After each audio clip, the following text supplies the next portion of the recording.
श्री राधा गोकुलनंद की, सीताराम लक्ष्मण हनुमान की, वृंदाई की, प्रभुपाद की। नमो विष्णुपदाय कृष्णप्रसाय भूतले श्रीमते भक्तिवेदांत स्वामी निति नामिने नमो।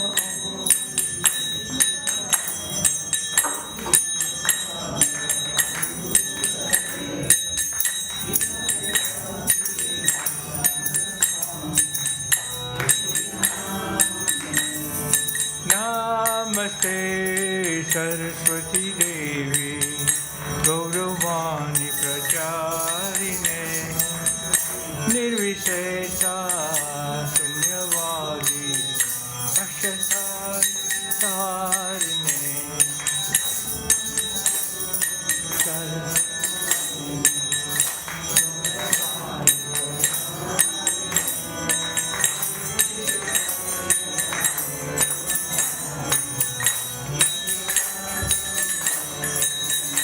जय श्री कृष्ण चैतन्य प्रभु नित्यानंद श्री अद्वैत गदाधर शिवासति गौर भक्तवृंद।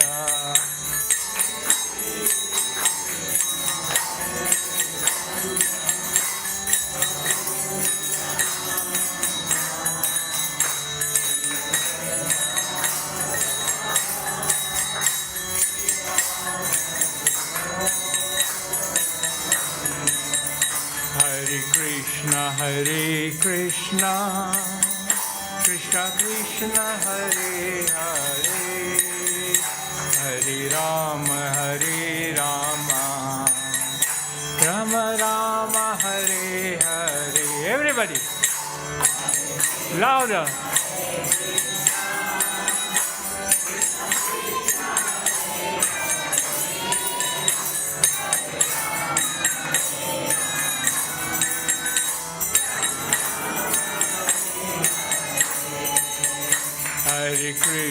Hare Krishna, Krishna Krishna Hare Hare, Hare Rama, Rama Rama Hare Hare.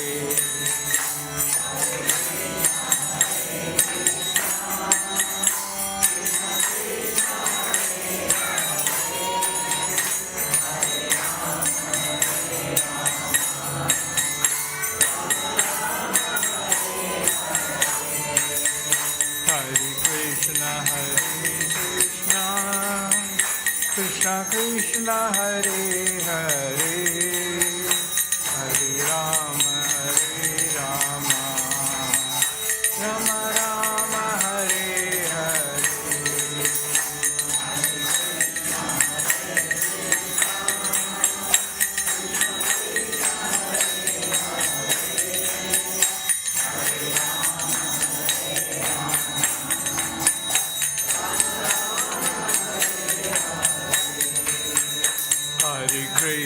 Hare Krishna, Krishna Krishna Hare Hare, Hare Rama, Rama Rama Hare Hare.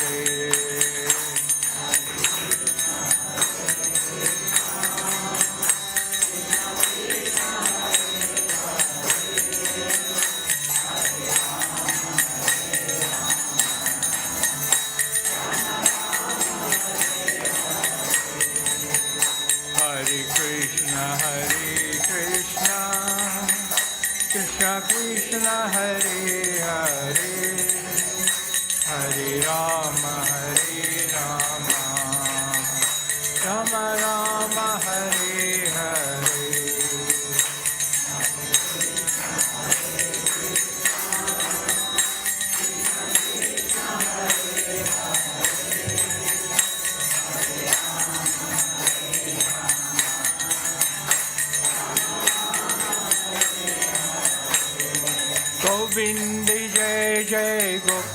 जय जय राधा रमन हरि गोविंद जय जय गोविंद जय जय गोपाल जय जय राधा रमन हरि गोविंद जय जय गोविंद जय जय गोपाल जय जय राधा रमन हरि गोविंद जय जय श्री राम जय जय राम श्री राम जय राम सीता राम श्री राम जय राम सीता राम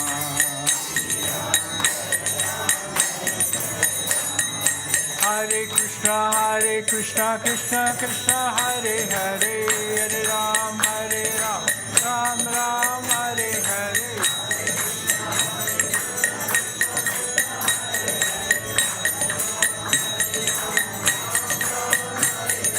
हरे कृष्णा कृष्णा कृष्णा हरे हरे हरे राम राम हरे हरे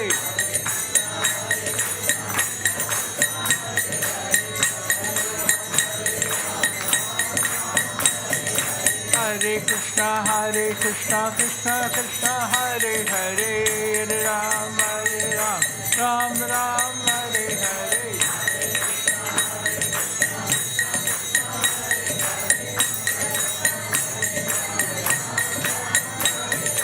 हरे कृष्णा कृष्णा हरे हरे हरे राम राम हरे हरे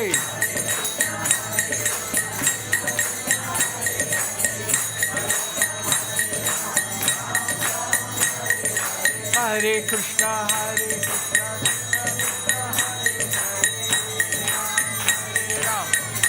राम हरे हरे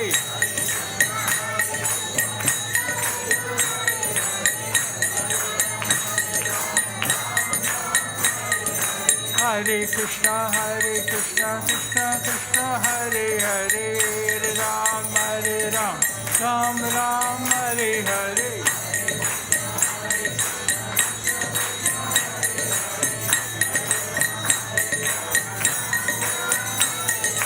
हरे कृष्णा कृष्णा हरे हरे हरे राम राम हरे हरे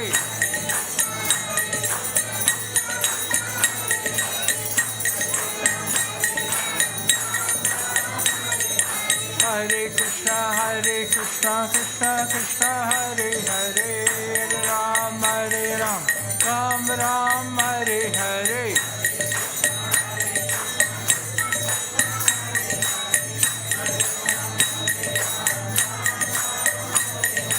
हरे कृष्णा कृष्णा हरे हरे हरे राम राम हरे हरे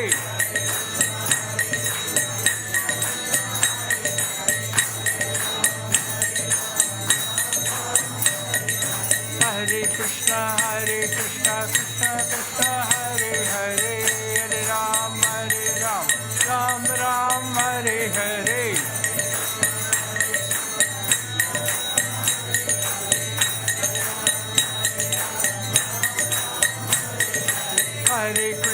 हरे कृष्णा कृष्णा हरे हरे हरे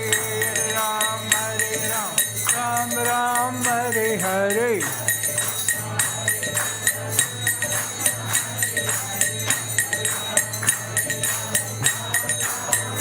जय राधा गोकुल नंद Radhe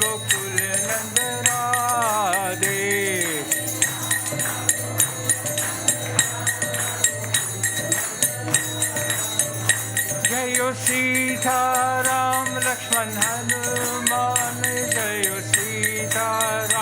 Lakshman Hanuman.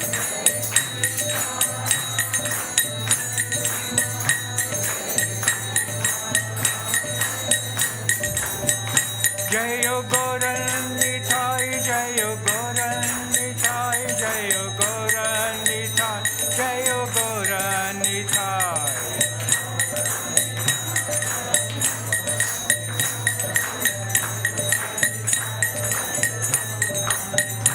Jayo Prabhupada, Jayo Prabhupada, Jayo Prabhupada, Srila Prabhupada.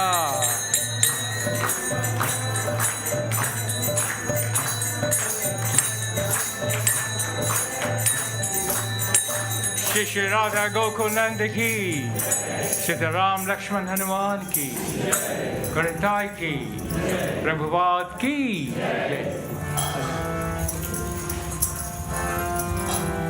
Hare Krishna. So we will chant Nrsimha Dev prayers now. So please all sit down and join us in the prayers.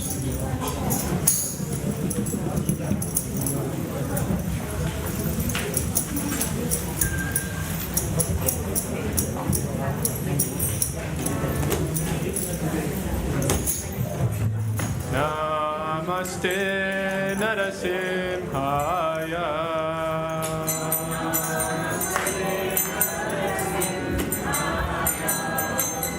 Namaste Narasimhaya.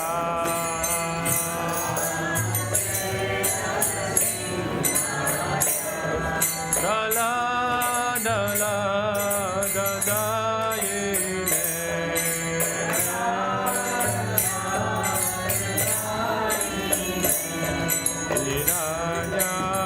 Hiranyakashipu Raksha.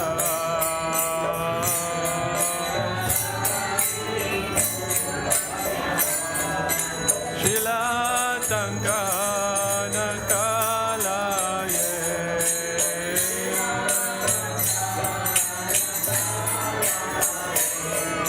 Ito Nisima Parato Nisima.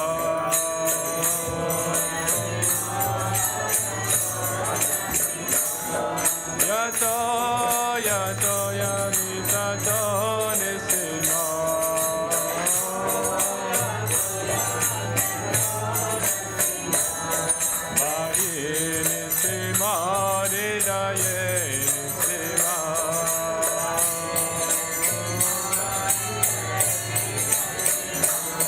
Narasimha Mahadev Sharanam Prapade.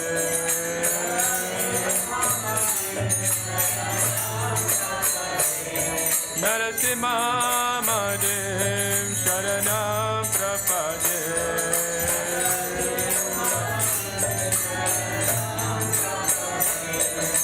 Abhakara Kamala Bare Nakamatuta Shingam Dalita Hiranyakashipu Tanu Bringam Keshavadrita Narari Rupa Jai Jagadisha Hare. Jai Jagadisha Hare. Jai Jagadisha Hare. Abhakara Kamala Vare Nakamatuta Shingam Dalita Hiranyakashipu Tanu Bringam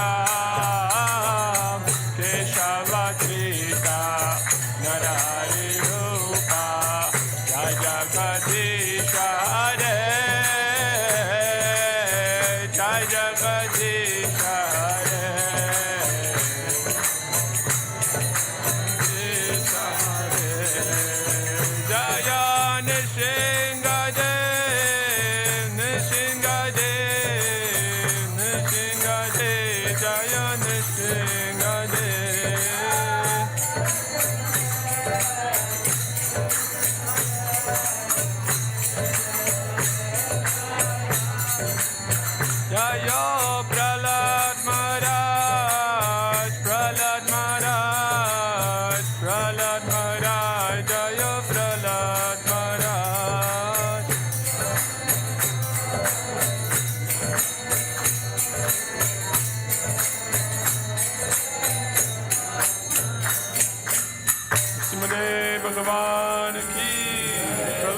Maharaj ki.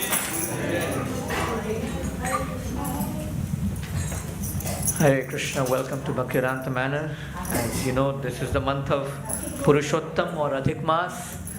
During this month, we are only meant to engage in increasing activities of bhakti, and you will have noticed in this month that there is very little other activities that are done. You will notice that there is very few weddings. If you look at our calendars, you will see there is no festivities, because in this month the only activity you meant to do is worship Bhagavan Purushottam. Hence the name Purushottam. And also we encourage everybody during this month to read the Purushottam Yoga, or chapter 15 of the Gita, which is the same name. And also during this month, as you can see, the opportunity is given to everybody to offer a diva, a candle, here to their lordships, C.C. Radha Gokularanda, Sitaram Lakshman Hanuman, and Shishi Gaur Nitai. And during this month, we also sing a very special bhajan. A lot of times we come and just do darshan and offer a diva and we think that's over. But one of our devotees here will sing a bhajan in a few minutes, which is called the Chaurashtakam, which is describing how Lord Sri Krishna is a thief.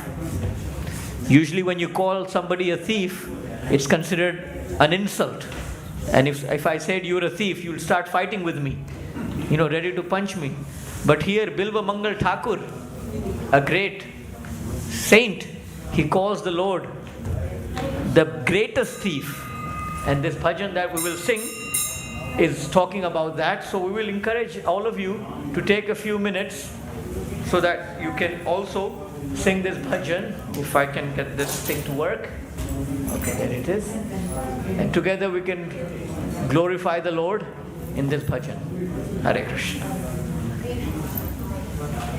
So the words of the bhajan will be on the right hand side here. Mataji will lead us through it. Ritas.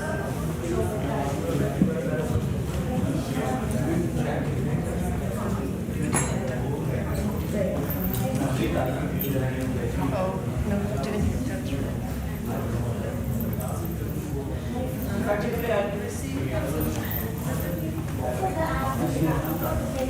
Yeah, unless you want to do another thing. I think they need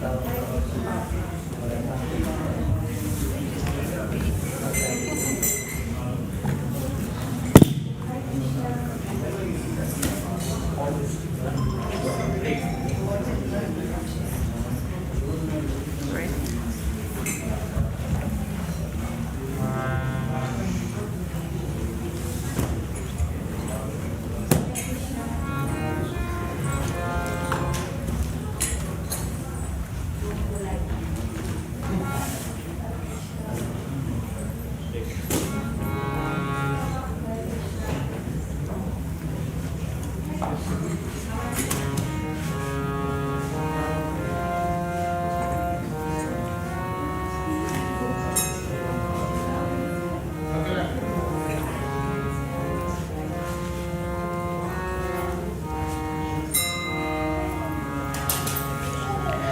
Vraji prasidam navanita charam gophangananam chadukula chauram.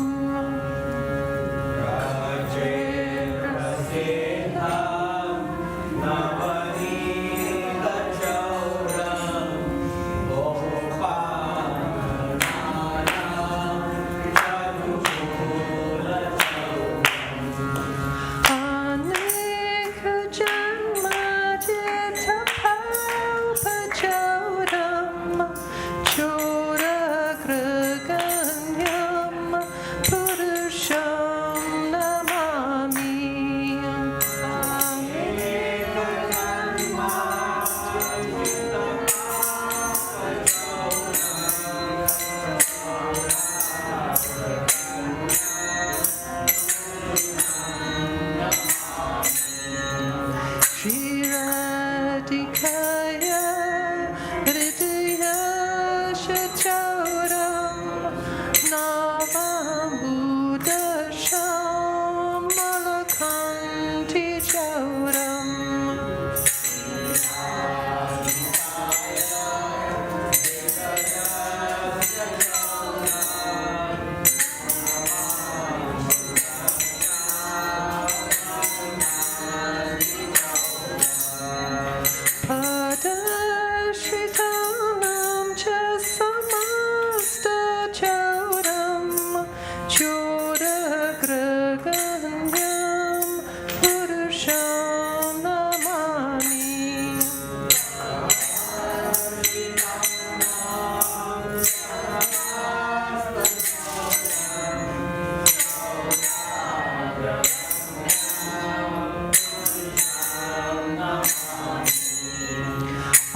Shanikritya Padashritamya Karoti Bhiksham Patigehahinam.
Arga Bandhana Nishtalasan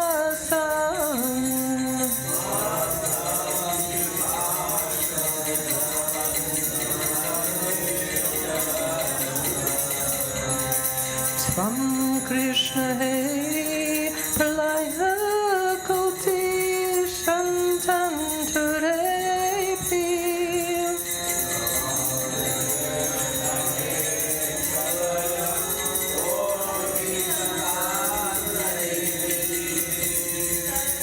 Sarvasva Choda Hridaya Nahi Mochayami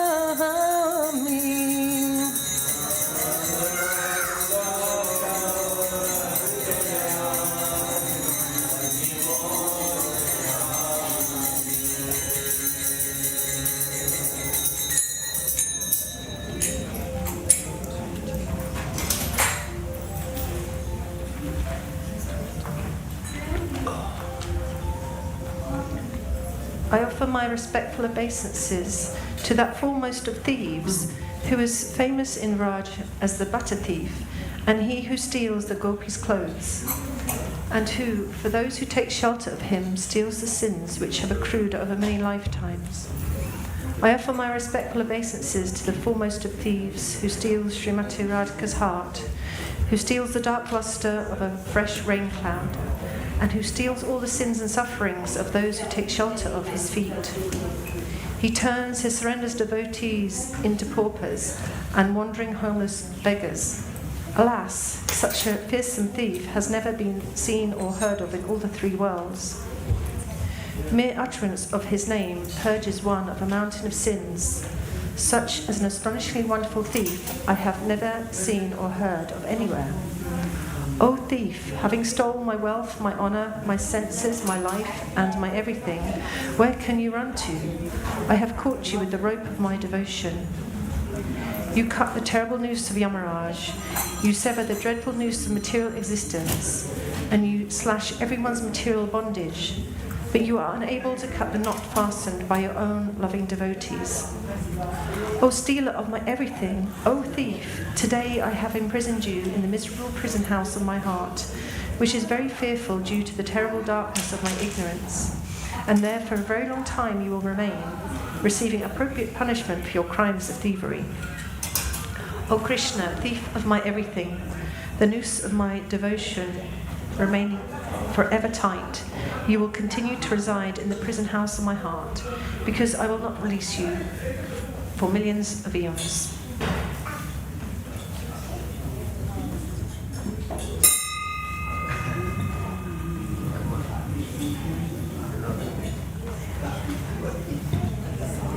Hare Krishna. So you just saw this, you sang this bhajan and you heard this bhajan. This is the difference between a bhakta and a das. Das cannot say anything against their master. So we are dasis, but also we are bhaktas. And hence a bhakta in that loving way can call the Lord a thief. But not that we are just complaining to the Lord. Here how Bilva Mangal Thakur, he called him the foremost of thieves. But then slowly he goes down to explain how Yamapasha Bandham. We all know who Yamaraj is? Yes, you sure? Anybody has met him yet? You haven't met him, you don't want to meet him. Because if you meet him, we won't know you as this body. So they say Yamapasha Bandham. Do you know anybody who's managed to escape Yamapash Bandham? Nobody. But Bilva Mangal Thakurji describes how he can cut the noose of Yamaraj, which is a huge thing. We say the only guaranteed things in this world is death and taxes. But Krishna is able to cut death. But he's not able to cut one thing, not tax. We'd want him to, everybody here would love that he removed the tax. But he says he's not able to cut one thing. The bandhan which his devotees put on him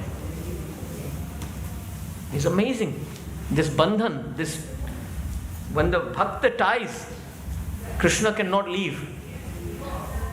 And we see this bandhan in the story of when Yashoda Maiya, Krishna, for all the naughty things he's doing, she tries to tie him. Initially, is she able to tie him up? No, because if you look at the story before the tying, Krishna is accused of eating some mud. And when Maiya Yashoda looks in his mouth, what does she see? She sees the whole Brahmand. Universe sometimes is very limited. Brahmand, we say. And we know how big Brahmand is. Do you think anybody has got enough rope to tie the whole Brahmand? So how can you tie somebody in whose mouth is the whole Brahmand? But Mother Yashoda is able to because of her bhakti. And once that is tied, Krishna never leaves. So this is what we see in this beautiful bhajan, how the devotee sees the Lord. And Bilomangal Thakur does talk about that. Krishna sometimes takes everything away from the bhakta. But is the bhakta bothered by that? Because he's tied Krishna with him. He's like, you take everything away, I don't care. And we see this in Kunti Devi, the Pandavas. If you think you have problems in your life, do you think the Pandavas had more than you? Nobody can say that they have more problems than the Pandavas had. And they were the greatest bhaktas of Krishna. But the amazing thing is, once the Pandavas win the kingdom, and Krishna says, now you have everything, I'll go back to Dwarka. And what does Kunti Mata say? Actually, you know what? Bring those problems back. Because now you are leaving us, that's the biggest problem. Because when we had nothing, we had you, we were happy. But we have everything and we won't have you, what's the point? So this is how we can go deeper into our bhakti. Usually when we come to Krishna, usually we come with a shopping list or a complaints list.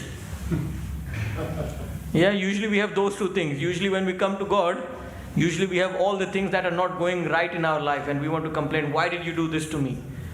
Why did you take my mom away from me? Krishna, why did you make this? Or usually, Krishna, can you give me this? Can you give me that? So either it's shopping or complaint. But a devotee, he doesn't come with these things. He just comes and says, thank you, Krishna, for everything. But the main thing, he says, Krishna, please, how can I have you and how can you be with me?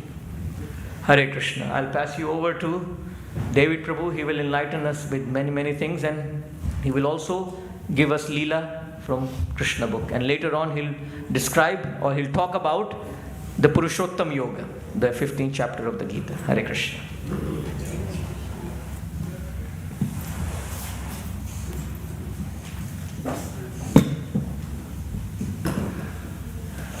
Thank you very much, Yogi Prabhu. That was a wonderful reminder of our real business in coming to see the Lord. Of course, coming to see the Lord really means that we've come to be seen by the Lord. The Lord sees first, and because He sees, then we're able to see something. Can I just ask you to give me that mat, please? Thanks, appreciate it. So we're going to continue our reading. Of course, seeing does not just happen by the eyes. We say Shastra Chakshus, seeing through Shastra, seeing by hearing from the scriptures. And this is very, very essential because before we can really see with divine eyes, first we have to be able to have our eyes purified. How are they purified? They're purified by the process of Shravanam, hearing. Hearing is the first and most important service to Lord Krishna. And He considers it great service when we hear about Him from His devotees. So therefore Srila Prabhupada left us so many wonderful books describing Lord Krishna. And when we take the process of hearing in these books very seriously, and we make some effort every day to hear something from Krishna's pure devotees, then something amazing happens. Vidhunuti Surit Satam. Lord Krishna cleanses desire, material desire from our heart, and He removes the darkness of ignorance. And he enlightens us from within because he sees, oh, my devotee, my long lost devotee is now taking an interest in me. And so Krishna becomes very active to help us. So last week we were narrating this wonderful story of Lord Krishna fighting with the demon Banasura. And Banasura was a great devotee of Lord Shiva, and as a result, Lord Shiva came to his aid. And then there was a wonderful fight that transpired between Lord Krishna and Lord Shiva. And of course, Lord Krishna emerged victorious. Actually, the fight was between Lord Shiva's Shivadvara, which was intensely hot, and Lord Krishna's supreme weapon, Narayan Dvara, which was intensely cold. And the Shivadvara was defeated by the Narayan Dvara. And not even Lord Shiva could protect the Shivadvara. Ultimately, everyone surrendered unto Lord Sri Krishna and offered him wonderful prayers, glorifying Krishna as the supreme absolute truth and the real benefactor of everyone. So we're continuing today with the story of King Nurga. This is a really great story. I should remind you, however, that we're also serving prasadam between now and, well, for the next 45 minutes. In the Haveli, so if you don't know where that is, just follow the direction of my finger as I'm pointing, and you'll go down into the Haveli, down the steps into the courtyard, and prasadam is being served on the right-hand side. But if you're staying in the temple room, and I recommend that you take advantage of this opportunity to hear from this wonderful book, Krishna, that's what we're going to do. And this is not a formal class. We're simply hearing about Krishna's pastimes, which is very beneficial and full of blessings. I'm encouraging anyone to contribute by raising their questions, or if they have any reflections on any specific thing that you hear, then please feel free to let me know. This is an exploration, it's a discussion. This is Krishna Katha. It is not meant to be a one-sided lecture, so I very much welcome contribution. First of all, let me offer my respectful obeisances unto His Divine Grace, Srila A.C. Bhaktivedanta Swami Prabhupada, who has so kindly described for us in very simple and poetic language the essential philosophy of Krishna consciousness and the wonderful pastimes of Lord Shri Krishna. Namo Om Vishnu Paraya Krishna Prishtaya Bhutale Srimate Bhaktivedanta Swaminiti Namine Namaste Saraswati Deve Gauravani Pracharine Nirvishesha Shunyavadi Paschatya Deshatarine Jai Shri Krishna Chaitanya Prabhu Nityananda Shri Advaita Gadadhara Shri Vasari Gaura Bhakta Vrinda Hare Krishna Krishna Krishna Hare Hare Hare Rama Rama Rama Hare Hare Narayanam Namaskritya Naram Chaiva Narottamam Devim Saraswatim Vyasam Tato Jayam Muririyet Shunvatam Svagata Krishna Punya Shravana Kirtana Hridyantasto Yabhadrani Vidunoti Sivitsatam Nashtaprayishva Bhadreshu Nityam Bhagavata Sevaya Bhagavat Yutama Shloke Bhaktir Bhavati Nashtiki. Once the family members of Lord Krishna, such as Samba, Pradyumna, Charubanu, and Gada, all princes of the Yadu dynasty, went for a long picnic in the forest near Dwarka. Has anyone here been to Dwarka or lived in Dwarka? Any Gujaratis here? Yes? Okay. So Lord Krishna's capital, his fortress, was situated in Dwarka, which was protected by the ocean. And that's where his vast family members resided, the Yadu dynasty. So one day, all of the princes, they went for a long picnic in the forest near Dwarka. In the course of their excursion, all of them became thirsty. And so they began to try to find out where water was available in the forest. When they approached a well, they found that there was no water in it, but on the contrary,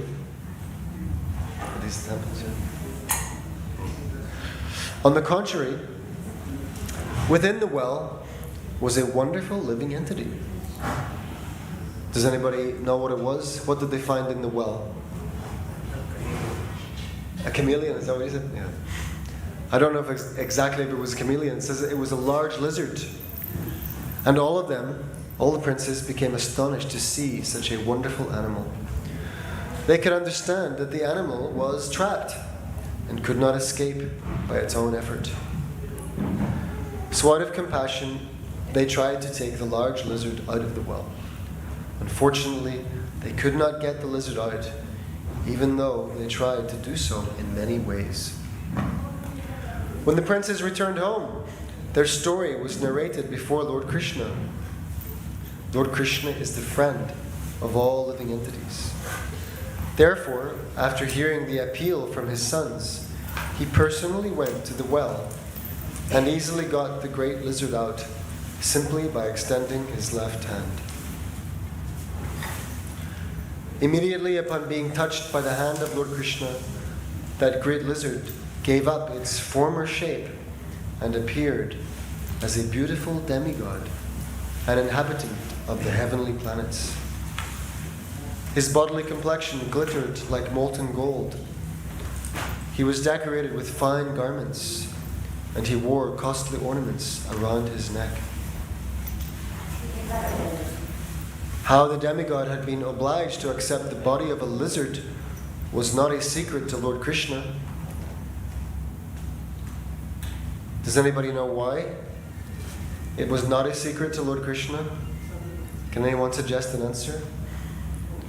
The demigod had ended up in this lizard body. Does anyone know how? Does anyone know how Krishna knew how? And I'm thinking of something that Lord Krishna said in the Bhagavad Gita. Krishna says in the Bhagavad Gita that one should meditate on the Supreme, himself, as he who knows everything, past, present, and future. So Krishna knows everything about everybody. He knows everybody's story. So he knew the story of this particular demigod who had ended up in the lizard body. So even though Lord Krishna knew, and it was not a secret to him, still, for others' information, the Lord inquired, "My dear fortunate demigod, now I see that your body is so beautiful and lustrous. Who are you? We can guess that you are one of the best demigods in the heavenly planets. All good fortune to you. I think that you are not meant to be in this situation. It must be due to the results of your past activities that you have been put into the species of lizard life. Still, I want to hear from you how you were put in this position. If you think that you can disclose this secret, then please tell us your identity." Actually, this large lizard was King Nirga. And when he was questioned by the Supreme Personality of Godhead, he immediately bowed down before the Lord, touching to the ground the helmet on his head, which was as dazzling as the sunshine. In this way, he first of all offered his respectful obeisances unto the Supreme Lord. He then said, "My dear Lord, I am the son of King Ikshvaku, and am King Nirga. If you have ever taken account of all charitably disposed men, I am sure that you must have heard my name. My Lord, you are the witness.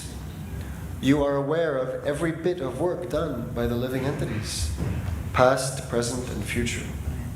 Nothing can be hidden from your eternal cognizance.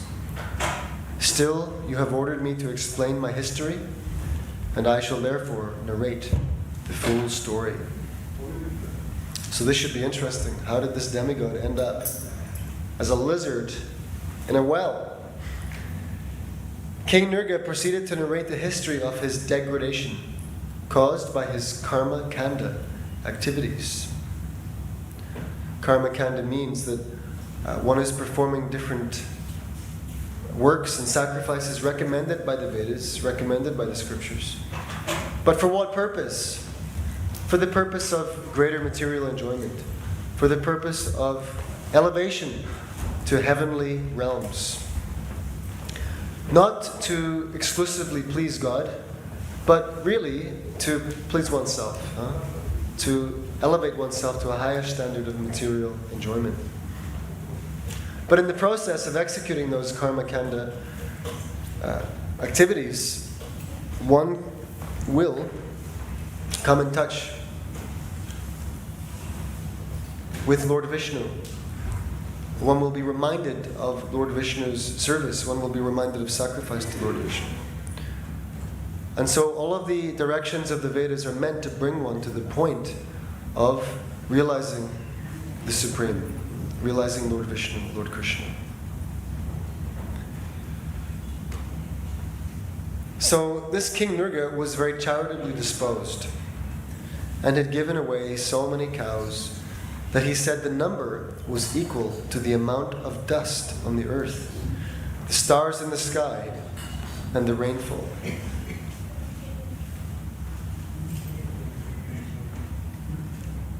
That's a lot of cows. How much dust is there on the earth? How many stars are there in the sky? Has anyone counted? And the rainfall. How many drops of rain are there? He had given away in charity countless numbers of cows. According to the Vedic ritualistic ceremonies, a man who is charitably disposed is commanded to give cows to the brahmanas. From King Nirga's statement, it appears that he followed this principle earnestly. However, as a result of a slight discrepancy in his action, he was forced to take birth as a lizard. Therefore, it is recommended by the Lord in the Bhagavad Gita that one who is charitably disposed and desires to derive the benefit of his charity should offer his gifts to please Krishna. To give in charity means to perform pious activities. As a result of pious activities, one may be elevated to the higher planetary systems. But promotion to the heavenly planets is no guarantee that one will never fall down. Rather, from the example of King Nirga, it is definitely proved that fruitive activities, even if they are very pious, cannot give us eternal blissful life. As stated in the Bhagavad Gita, the result of work, either pious or impious, is sure to bind a man unless it is discharged as yajna on behalf of the Supreme Personality of Godhead. Right, so in the third chapter of Bhagavad Gita, Lord Krishna says, Yagyartat karmanon yatra loko yam karma bandhana tadartam karma kantaya mukta sangha samachara. Work done as a sacrifice for the Supreme, for Vishnu, must be performed. And if it's not performed, if the work is not done for the sake of Lord Vishnu, then it is binding. It binds one in this material world. So there are, broadly speaking, two types of work one can perform. Work to please Lord Vishnu, or work to please oneself. And the work that one does simply to please oneself keeps one in the material world. Whereas work done as a sacrifice for Lord Vishnu frees one from all chains, all bondage to this material world. One may be bound with iron chains or gold chains by impious works or apparently good works. But whether pious or impious, all work done for oneself keeps one in the material world.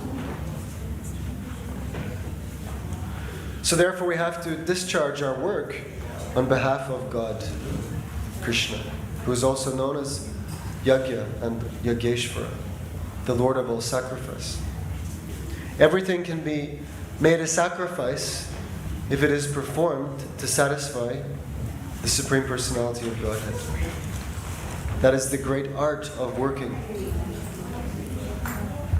Samsiddhir Hari Toshinam. The perfection of one's work is to satisfy Lord Hari, the Supreme. King Nirga continued to say, any questions, by the way, at this point? Any thoughts, reflections, or questions? Oh, okay, let's keep reading. King Nirga continued to say that the cows given in charity were not ordinary cows. Each one was very young and had given birth to only one calf. They were full of milk, very peaceful and healthy. All the cows were purchased with money that had been earned legally.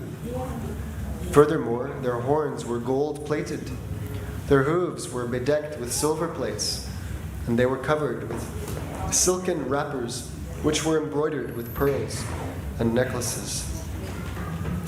He stated that these valuably decorated cows were not given to any worthless person, but were distributed to the first-class brahmanas, whom he had also decorated with nice garments and gold ornaments. The brahmanas were well qualified. None of them were rich, and their family members were always in want for the necessities of life. A real brahmana never hoards money for a luxurious life, like the Kshatriyas or the Vaishyas, but always keeps himself in a poverty-stricken condition, knowing that money diverts the mind to materialistic ways of life.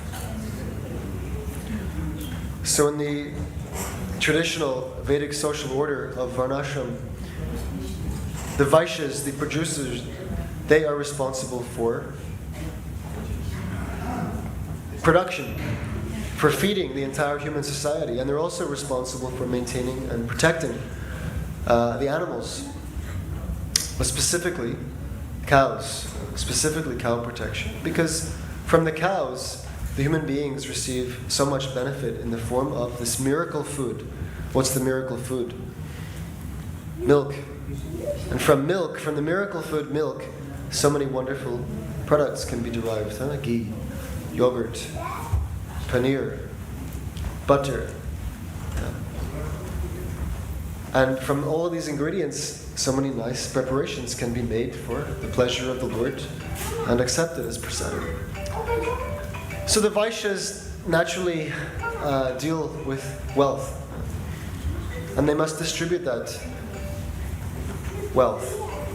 The Kshatriyas, they exact taxes and they spend wealth for the benefit of the entire human society, just as the Vaishyas specifically take care of the cows and other animals that contribute to the production of food. The Kshatriyas, the kings, the statesmen, they were responsible for protecting the citizens. And they would make sure that whatever wealth was generated, especially by the Vaishyas, would be properly distributed. And that everyone was properly looked after, and that everyone was properly engaged in responsible work.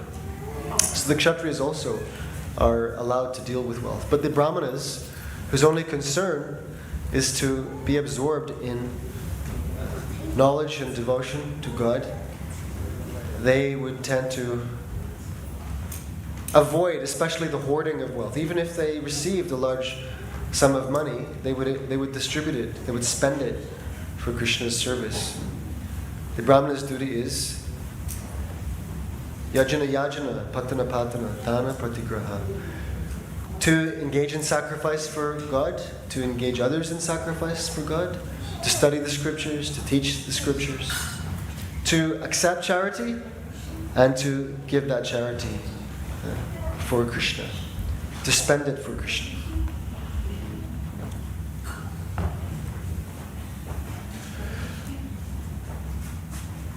So to live in this way is the vow of a qualified Brahmana.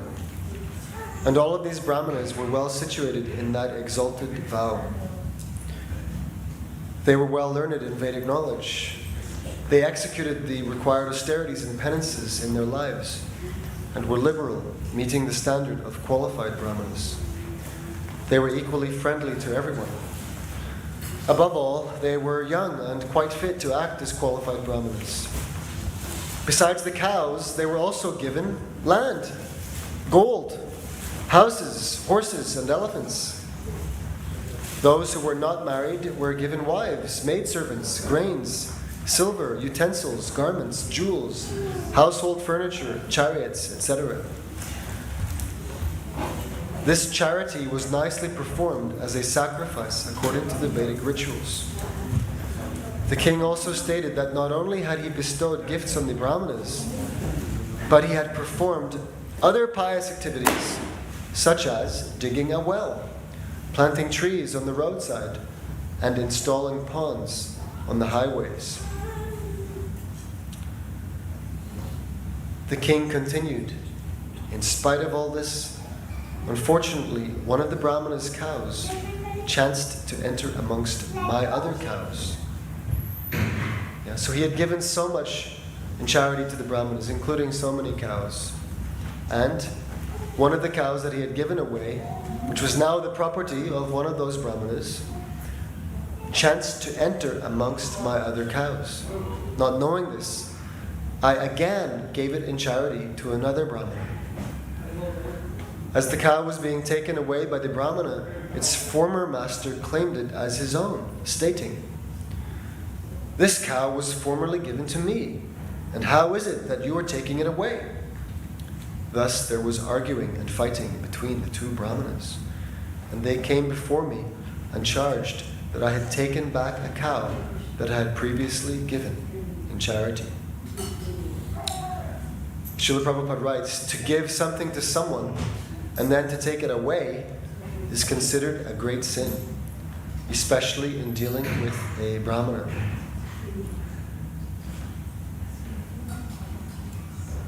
This is instructive. I know I had a friend who, at certain times of the year, I'm not sure if I should say this, anyway, the parents would give the children various gifts, or basically for a photo opportunity. They would place various gifts in front of the kids, take some nice photographs, send it to the relatives, and then after taking the photographs, they would take the presents back, They would reclaim them. So this is not actually gifting. You can't give someone something and then say a little bit later, "Oh, hang on a second, actually, can I have that back?" Yeah? I was just lending it to you, Or actually, I realized that I really want this. I'm attached to it. I'd like to keep it. Can you give it back to me? This is a big no-no, big mistake. Once it's given, it's given.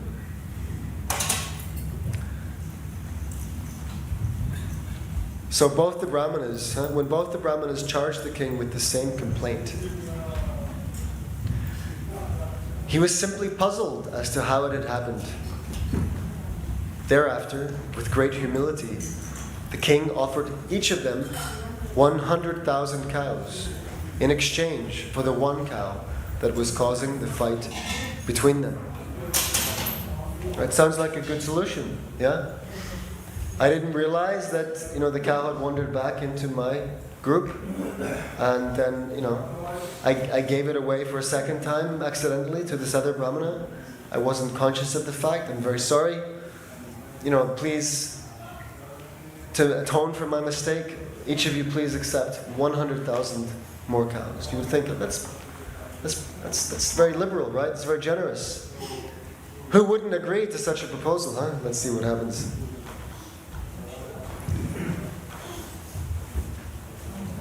He prayed to them that he was their servant and that there had been some mistake.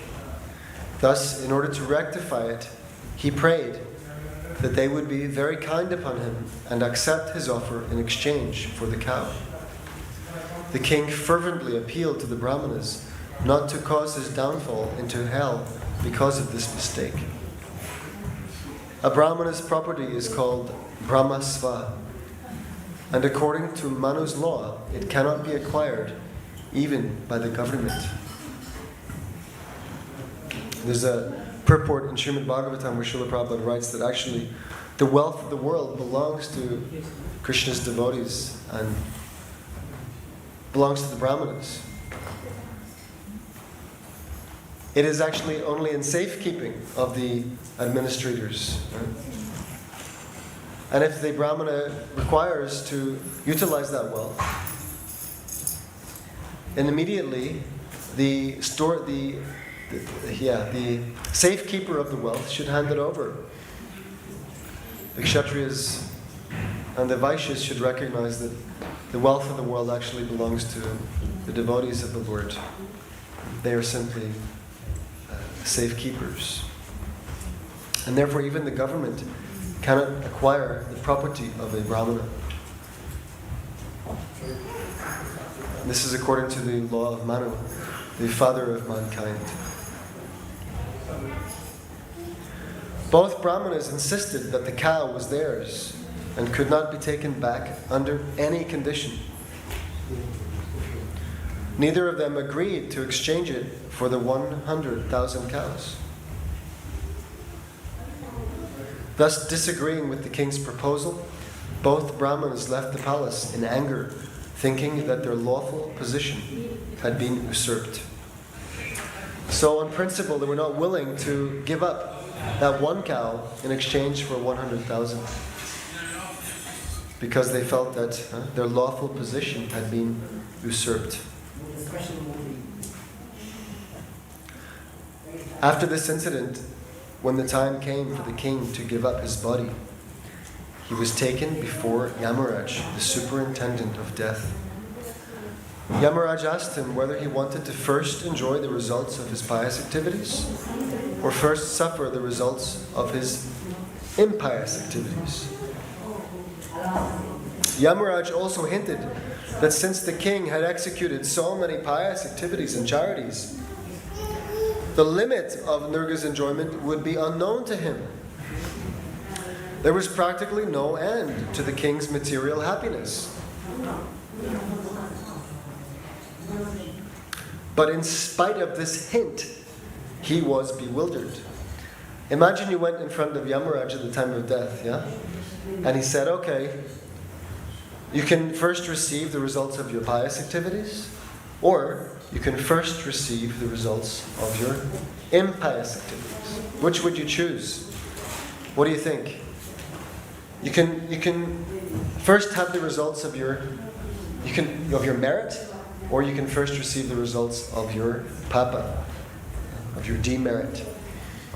Which would you like to receive first? Any thoughts? I would say demerit. Demerit. Yeah. Get them out of the way, huh? Yeah, a lot of us might consider the same. You know, we think, yeah, let me just get this out of the way, huh? So I can enjoy later. But Yamaraj gave him a hint, a very, very important hint to this King Nirga. He said that since the king had executed so many pious activities and charities, the limit of Nirga's enjoyment would be unknown to him. Practically no limit. Yamaraj was basically, trying to give him an important hint. In spite of this hint, he was bewildered. He decided to first suffer the results of his impious activities, and then to accept the results of his pious activities. Right? He was thinking the same way that you're thinking. Therefore, Yamaraj immediately turned him into a lizard. That was the result of his mistake. Yeah. King Nirga had remained in a well as a big lizard for a very long time. He told Lord Krishna, in spite of being put into that degraded condition of life, I simply thought of you, my dear Lord, and my memory was never vanquished. Srila Prabhupada says, it appears from these statements of King Nirga that persons who follow the principles of fruitive activities and derive some material benefits are not very intelligent. Being given the choice by the superintendent of death, Yamaraj, King Nirga could have first accepted the results of his pious activities. Instead, he thought it would be better to first receive the effects of his impious activities and then enjoy the effects of his pious activities without disturbance. On the whole, he had not developed Krishna consciousness. The Krishna conscious person develops love of God, Krishna, not love for pious or impious activities. Therefore, he is not subjected to the results of such action. As stated in the Brahma Samhita, a devotee, by the grace of the Lord, does not become subjected to the resultant reactions of fruitive activities. Right? If the king had decided, okay, give me the results of my pious activities, which are practically unlimited, then if he had developed his Krishna consciousness while enjoying the results of his pious activities, he could have become altogether free from any sinful reaction, from the results of any mistake. Yes? So if he was actually Krishna conscious, he would have said, okay, give me the results of my pious activities. Because by my continued service and surrender to Lord Krishna, then surely there will be no need. Krishna promises in Bhagavad Gita, Sarva dharman parityaja mam ekam sharanam vraja aham tvam sarva papebhyo mokshayishami ma shuja. I will deliver you from all sinful reactions. Just surrender to me. I'll free you from all the results of your papa. Ma shuja. Don't worry. Don't worry. No reaction. You won't have to suffer the results of your mistakes. So Prabhupada says, on the whole, he had not developed Krishna consciousness. The Krishna conscious person develops love of God, Krishna, not love for pious or impious activities. Therefore, he is not subjected to the results of such action. As stated in the Brahma Samhita, a devotee by the grace of the Lord does not become subjected to the resultant reactions of fruitive activities.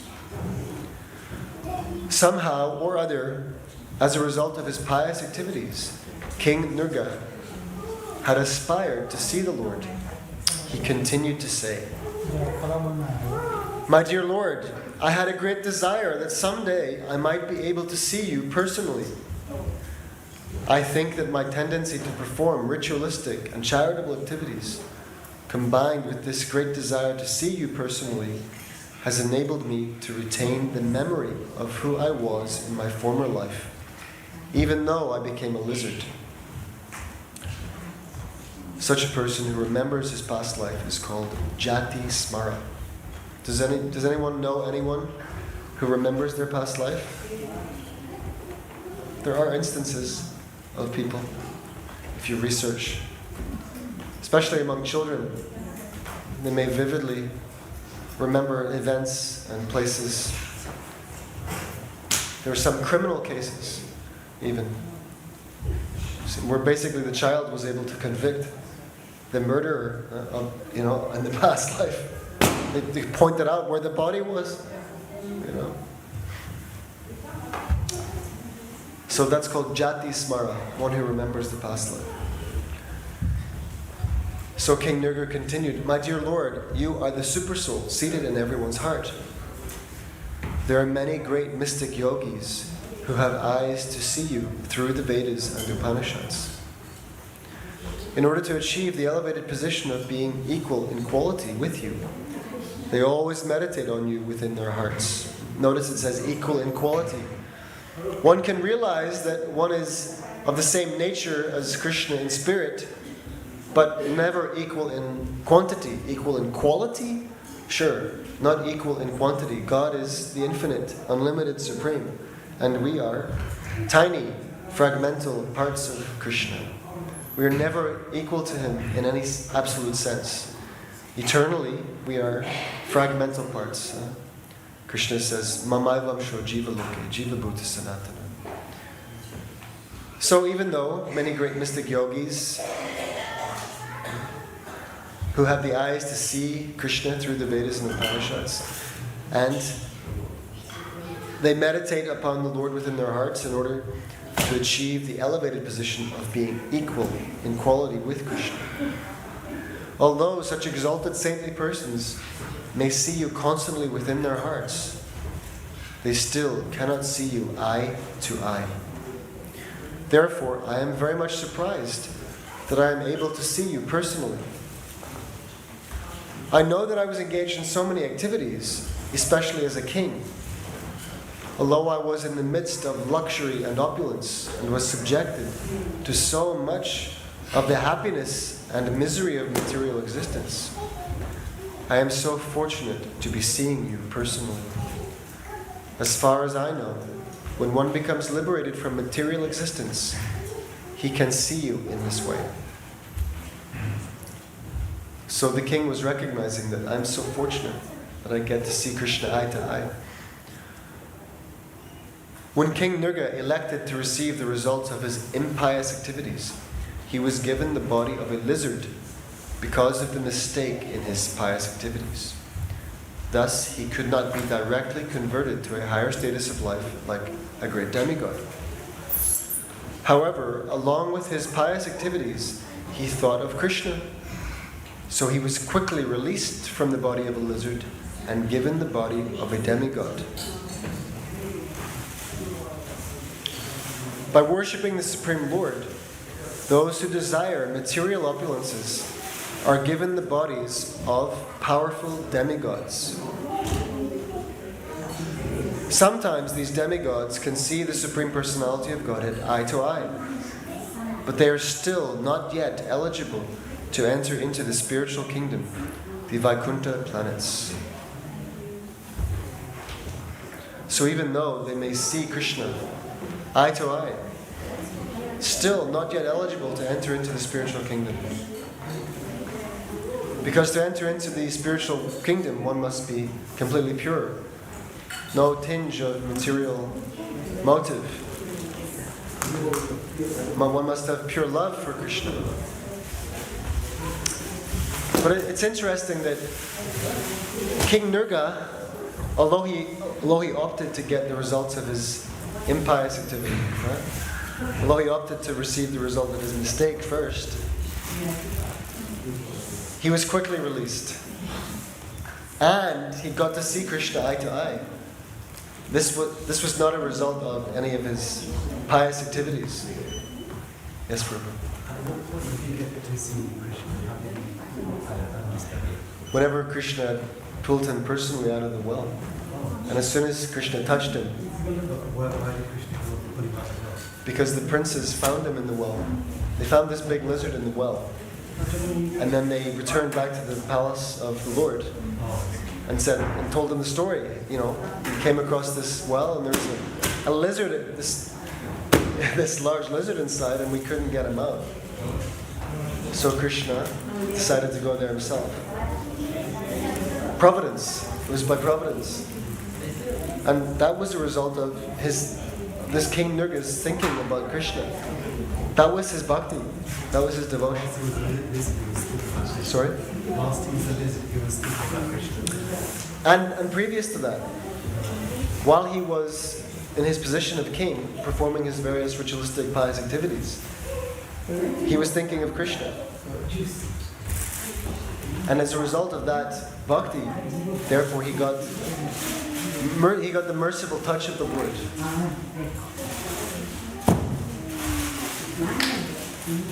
Yeah. So sometimes these demigods can see the Supreme Personality of God eye to eye, but they are still not eligible to enter into the spiritual kingdom, the Vaikuntha planets. However, if the demigods continue to become devotees of the Lord, the next chance they get, they will enter into the Vaikuntha planets. The next chance they get, if they continue to become devotees. So at the ultimate pralaya, the devastation of the universe, Lord Brahma and his associates have the opportunity to return back to Godhead, to enter the Vaikuntha sphere. If they are ready. But if they have some desire remaining for this material world, then they have to come back. Having attained the body of a demigod, King Nirga, continuing to remember everything, said. So in other words, as soon as Krishna touched him, as soon as Krishna rescued him, he manifested his demigod form.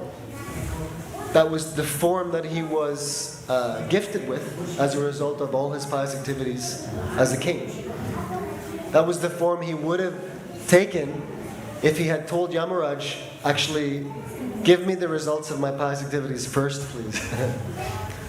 But because he opted to receive the results of his mistake, he ended up as a lizard. Krishna came, he got saved by Krishna. Yes, because he thought of Krishna while he was a king. So if we end up in front of Yamaraj and he says, okay, you can have the results of your pious activities or your impious activities. Choose the pious activity result first. And also ask Yamaraj that please bless me that I can remember the Lord and surrender unto Him. Because then I can actually be ultimately benefited and never have to receive the results of any impiety. Isn't it that when you're in a suffering condition, you're more likely to turn to Krishna? It depends. Well, so for our audience online, the question is, if you're in a suffering condition, is it not more likely that you will reach out to Krishna, remember the Lord, pray to the Lord? The answer would be only if one is Sukritina. So Krishna says 4 kinds of Sukritinas take shelter of me. Yeah, and one of them is those who are in distress. Person in distress. Yes, they'll take shelter of the Lord. They'll come to Krishna. If they are Sukritina, if they have some pious credit, if their nature is Sukriti. But if they're Dushkriti and they're suffering, will they turn to Krishna? No, they'll suffer, they'll suffer for lifetimes and still won't turn to Krishna because they're burdened by the weight of their own impiety, their own dushkriti. So just being in suffering condition is not enough to cause one to turn to the Lord. One must have the momentum of sukriti. So Krishna says that those who have come to the end of their sins and who have acted piously in this life and in previous lives, they take to my devotional service with Drudavrata, with firm determination. That's at the end of the 7th chapter. So suffering in itself is not sufficient to make us turn to the Lord. We have to be in a ripe state to be able to take it up. And ultimately, we have to have received the merciful contact of a devotee to take up devotional service. Yeah. Having said that, if one does have some credit of your piety or even bhakti,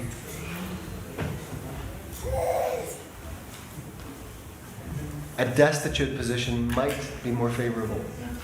A difficult suffering condition might be more favorable to one's calling out for the Lord, for an immature devotee. A mature devotee doesn't necessarily need to be put in a position that because what does it do? What is the value of being in a materially difficult situation? It will induce a pious person to seek out the Lord's shelter. But if a devotee already is sober and conscious of the Lord's mercy and engaged in the Lord's service, then that's not necessary. It's not required. So Krishna gave Sudama Brahmana more opulence than the King of Heaven practically, because he trusted him. That Sudama was utterly poverty-stricken. I mean, what did he have, right? But he came to Krishna not so he could get some riches. He came to Krishna because he wanted to please his wife, and he thought it would be a nice opportunity to see his friend. That was it. And that's all he could think about when he left the next day. It was so nice to see my old friend, Lord Krishna. Krishna decided to give him more opulence than the King of Heaven.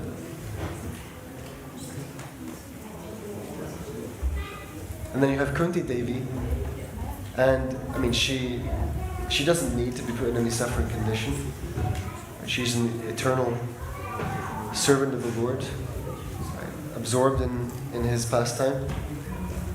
But she's praying that, bring it on. Bring on the difficulty and the headache and the problem, because in those situations I can remember you more intensely. So she's actually saying, yeah, I welcome it, because in those situations I get to remember you more intensely. Whereas we would be like, no, like please spare me. I don't want any more trouble or problem.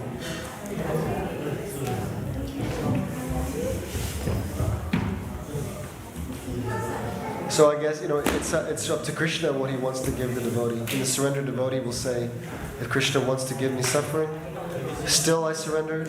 And if Krishna wants to give me a nice, comfortable material position, then I accept it as the Lord's grace, and I try to engage everything in His service. If the Lord is especially favors a devotee, it's said, then He'll remove every other crutch.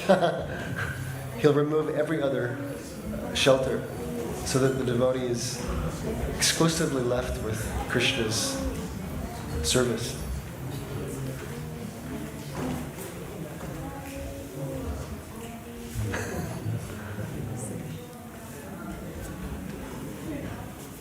So King Nirga, he said, "My dear Lord, you are the supreme Lord and are worshipped by all the demigods. You are not one of the living entities, but you are the supreme person, Purushottama." Yeah, this is Purushottama month, special month, during which we are to remember Lord Purushottama, the supreme person. King Nirga says, "You are the source of all happiness to all living entities. Therefore, you are known as Govinda. You are the Lord of those living entities who have accepted a material body, and those who have not yet accepted a material body." Interesting. So Srila Prabhupada writes a comment in brackets here. He says, "Among the living entities who have not accepted a material body are those who are hovering in the material world as evil spirits or living in the ghostly atmosphere. However, those who live in the spiritual kingdom, the Vaikuntha Lokas, have bodies that are not made of material elements." So King Nirga says that Krishna is the Lord of those living entities who have accepted a material body, and He is the Lord of those who have not yet accepted a material body, which means He's the Lord of all the ghosts and spirits. And of course, He's naturally the Lord of the living entities in the spiritual world who have spiritual bodies. King Nirga continues, "You are, my Lord, infallible. You are the supreme, the purest of all living entities. You are living in everyone's heart." This is a really, really nice meditation, that the Supreme Personality of Godhead is living in each of our hearts. He's living in my heart. Well, why can't I see Him? Why can't I hear Him? Because of my material conditioning, being infected with this material atmosphere.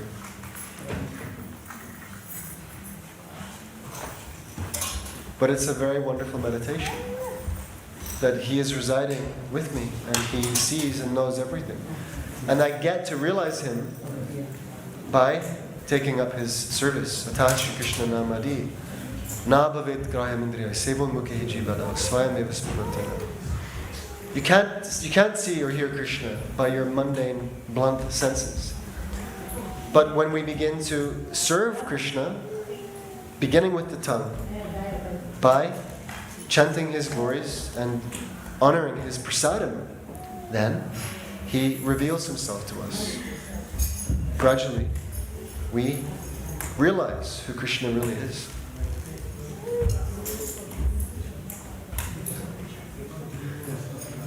You are living in everyone's heart. You are the shelter of all living entities. Narayana. Narayana means the shelter of all living entities.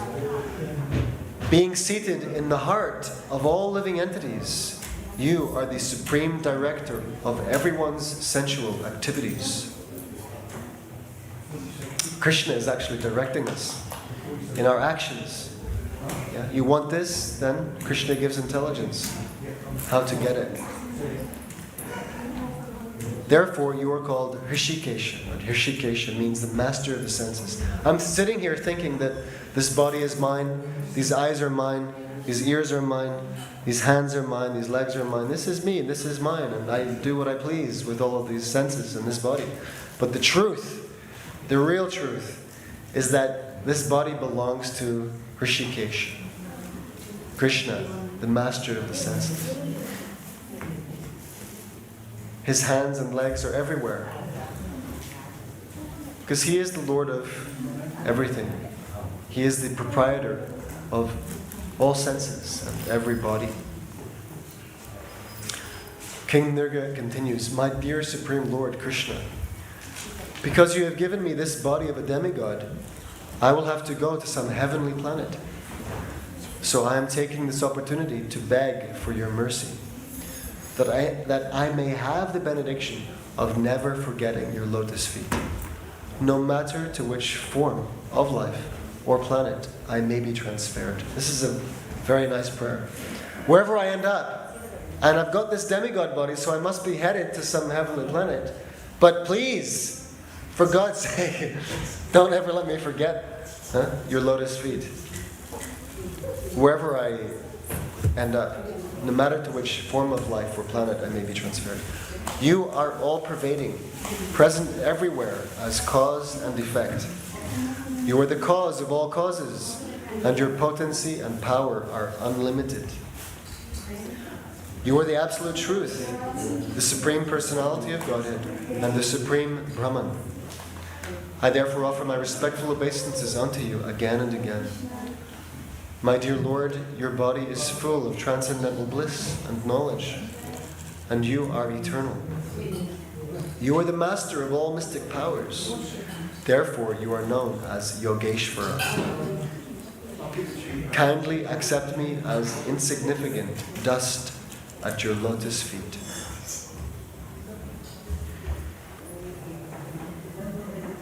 This is Krishna conscious, yeah? King Nirga he's demonstrating his Krishna consciousness in this prayer. He's saying, never let me forget you. Kindly accept me as insignificant dust at your lotus feet. He's fully recognizing the supremacy of the Lord and his own subordinate, helpless position. Before entering the heavenly planets, King Nirga circumambulated the Lord. He touched his helmet to the lotus feet of the Lord and bowed before him. Seeing the airplane from the heavenly planets present before him, he was given permission by the Lord to board it. Imagine an airplane comes for you, and you turn to the Supreme Personality of Godhead, and He gives you permission to board the airplane.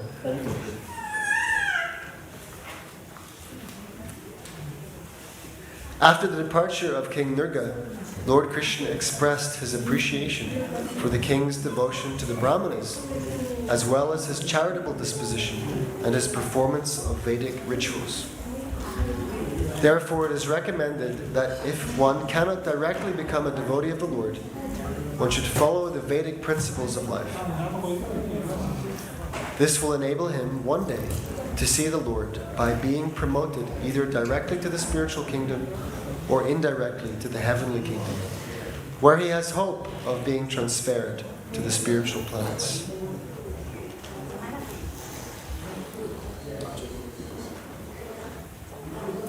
Any thoughts, comments, questions at this point? Okay, let's read. Mataji, did you have something? No? At this time, Lord Krishna was present among his relatives who were members of the Kshatriya class. So Krishna was born among the cowherd community in Vrindavan. Yes? That's where he was. He was born in Mathura, okay, yeah, but he was swiftly transferred to Gokula. And he grew up among the cowherds. Later on, he returned to his family in the Yadu dynasty, and he took up the role of a Kshatriya, of a king. So at this point, he's present among his relatives who were members of the Kshatriya class. They're all kings, statesmen. To teach them, through the exemplary character of King Nirga, he said, even though a Kshatriya, a king, may be as powerful as fire, it is not possible for him to usurp the property of a Brahmana and utilize it for his own purpose. If this is so, how can ordinary kings who falsely think of themselves the most powerful beings within the material world usurp a Brahmana's property? Yeah? So he takes it to the extreme that a Kshatriya king may be as powerful as fire. Very, very powerful. Still, it's not possible for him to take the property of a Brahmana and utilize it for his own purpose. So he's instructing his own family members who have the work, the occupation of kings. So if it's true for the most powerful of Kshatriyas, then how much more so for ordinary kings, who falsely think of themselves the most powerful beings within the material world. The tendency may be for an ordinary king who may be very much conducted by Rajaguna, the tendency may be to have pride, to be bewildered by pride, false pride. Thinking themselves the most powerful beings within the material world. But through this story, Krishna is instructing that actually you can never take the property of a Brahmana and use it for yourself. He is putting the kings in their place. That you're always subordinate to the Brahmanas.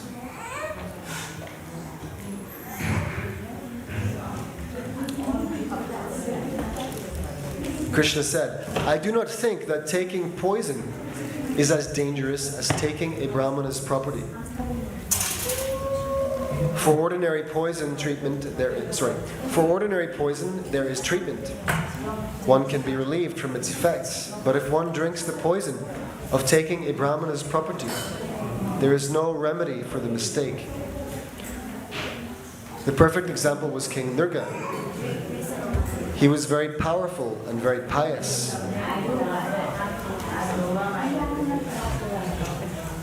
Sometimes we get a little noise, especially during this month, as people come and go for darshan and candle offering.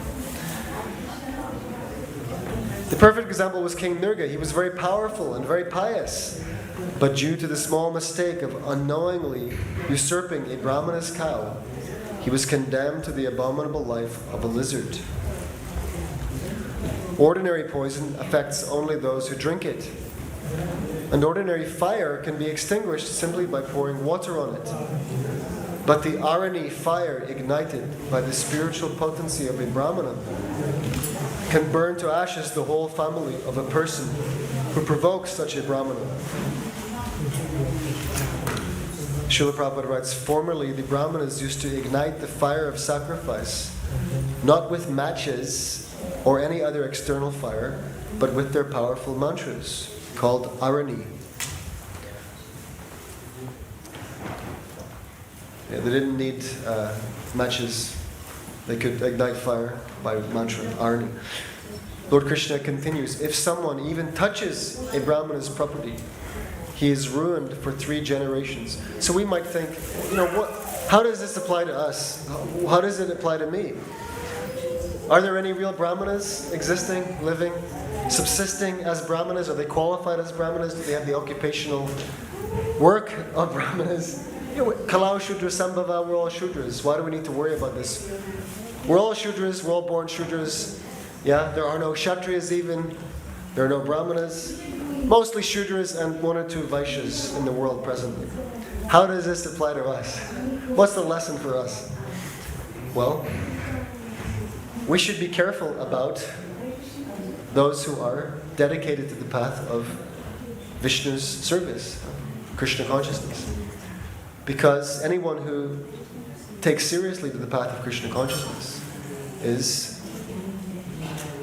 more than a Brahmana. In fact, it's an insult to any devotee to categorize them as a Shudra, Vaishya, Kshatriya. They may perform those particular duties according to their quality and work, yes, because everyone has to perform some occupation in this world. But they can never be categorized under those terms. A Vaishnava is always in the transcendental position. So we should be careful about Vaishnavas. We should be careful about devotees of Krishna. And certainly if we find any Brahmanas who are dedicated to Brahminical work, we should be careful. Especially if we happen to be in the position of administrators, government men. Huh? It's not okay to take what belongs to a Brahmana. It's not okay to take the property of a Vaishnava. And Krishna was teaching his own family members that you're kings, you have to be very careful. Otherwise, just see the example of King Nirga. He was very careful. One slight discrepancy wasn't even intentional, and he ended up in the bottom of a well, in the body of a lizard. So Krishna, Lord Krishna, God says here, if someone even touches a Brahmana's property, he is ruined for 3 generations. However, if a Brahmana's property is forcibly taken away, the taker's family for 10 generations before him and for 10 generations after him will be subject to ruination. Sometimes we may wonder how this dynasty, this family, generation after generation is suffering in difficulty. Well, there may be a root. The root could be that they did not deal respectfully with the property of a Brahmana at some point in the past.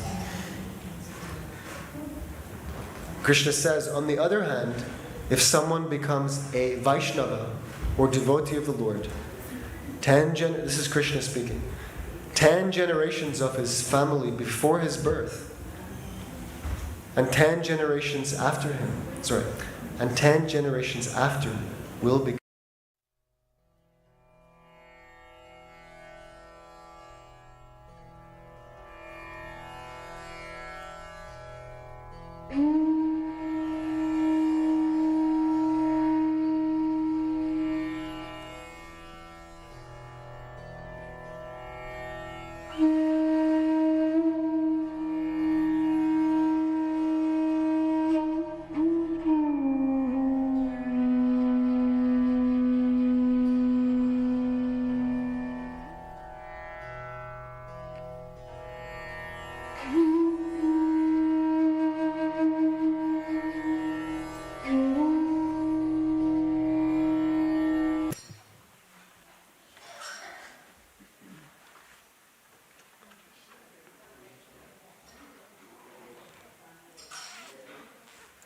Do you need anything? Kartals? Mridanga? You've got everything? Okay. You want me to play? You want to play? I don't. Okay, all right.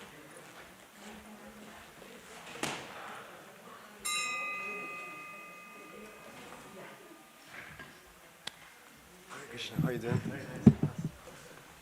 We're just reading.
Hare Krishna, everyone. Thank you so much for joining today. We'll be having Bhagavad Gita class today from 6 to 7. And we'll be reading from chapter 15 of the Bhagavad Gita, which is titled The Yoga of the Supreme Person, especially because it's Purushottam month this month. So we're going through chapter 15. So before we start the class, we normally sing a bhajan called Jai Radha Madhava. Srila Prabhupada in his commentaries for this bhajan described it to be a window into the spiritual world. So as we hear about the philosophy of the Bhagavad Gita, we can try and think about what it means to us and also in relation to the ultimate goal and aspiration that this bhajan is teaching us about and what that philosophy means in relation to that. So I'll sing it line by line and you can repeat after me.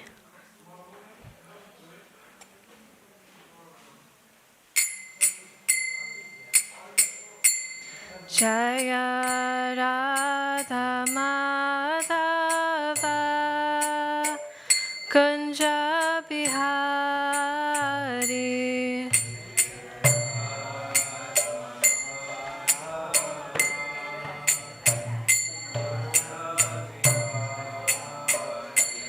Jaya Radha Madhava Kunja Bihari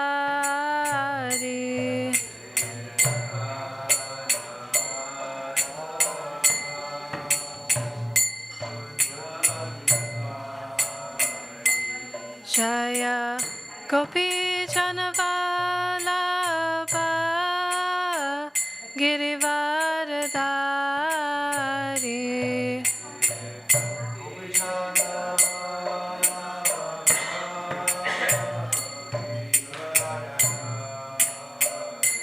Jaya Gopi Janavalabha Girivaradari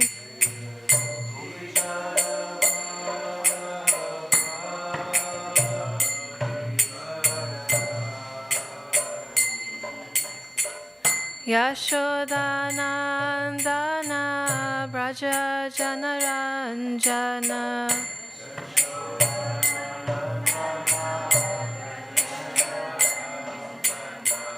Yashodanandana Braja Janaranjana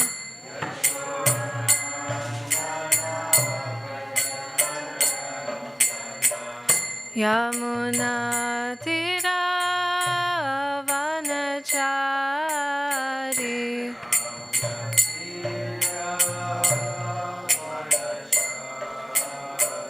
Yamuna Tira Vanachari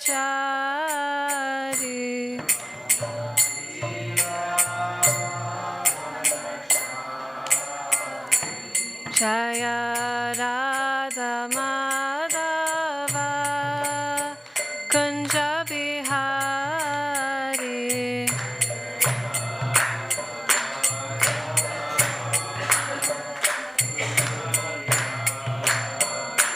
Jaya Radha Madhava Kunja Bihari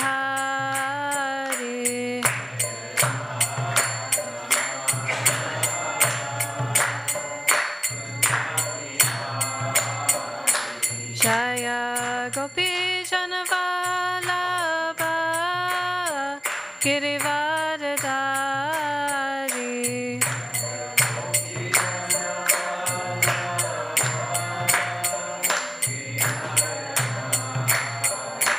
Jaya Gopi Janavalabha Girivardhari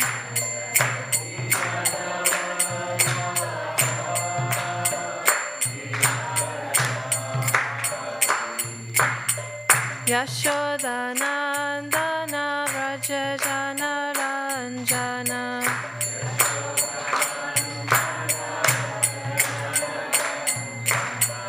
Yashodanandana Vraja Janaranjana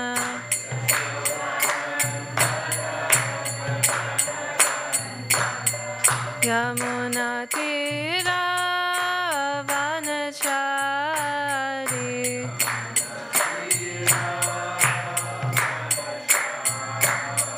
Yamuna Tira Vanachari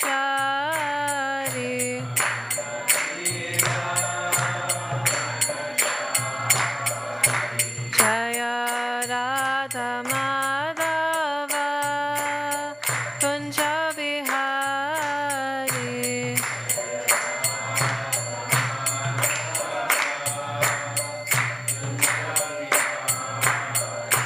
Hare Krishna Hare Krishna Krishna Krishna Hare Hare Hare Rama Hare Rama Rama Rama Hare Hare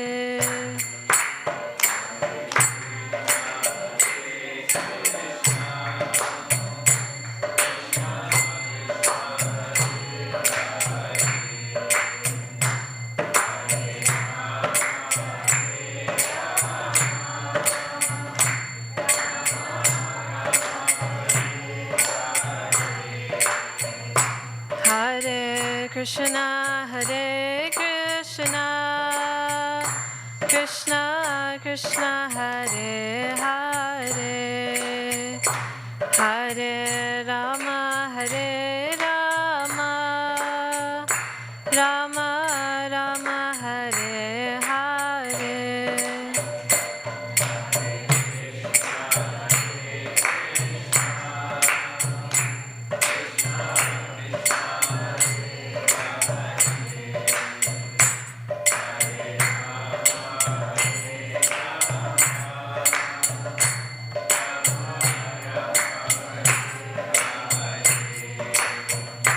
Jaya Radha Gopi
Shri Shri Radha Gokulananda ki jai, Sitaram Lakshman Hanuman ki jai, Shri Shri Gauranitai ki jai, Srila Prabhupada ki jai.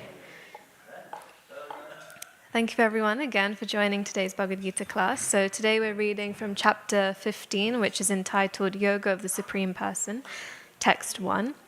So I'll recite the Sanskrit and then you're welcome to repeat it after me. Shri Bhagavanu Vacha Urdhva Mulam Adashakam Ashvatam Prahur Avyayam Chandamsi Yasya Parnani Yastam Veda Savedavit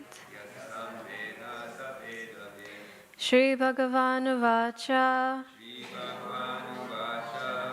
Urdhva Mulam Adashakam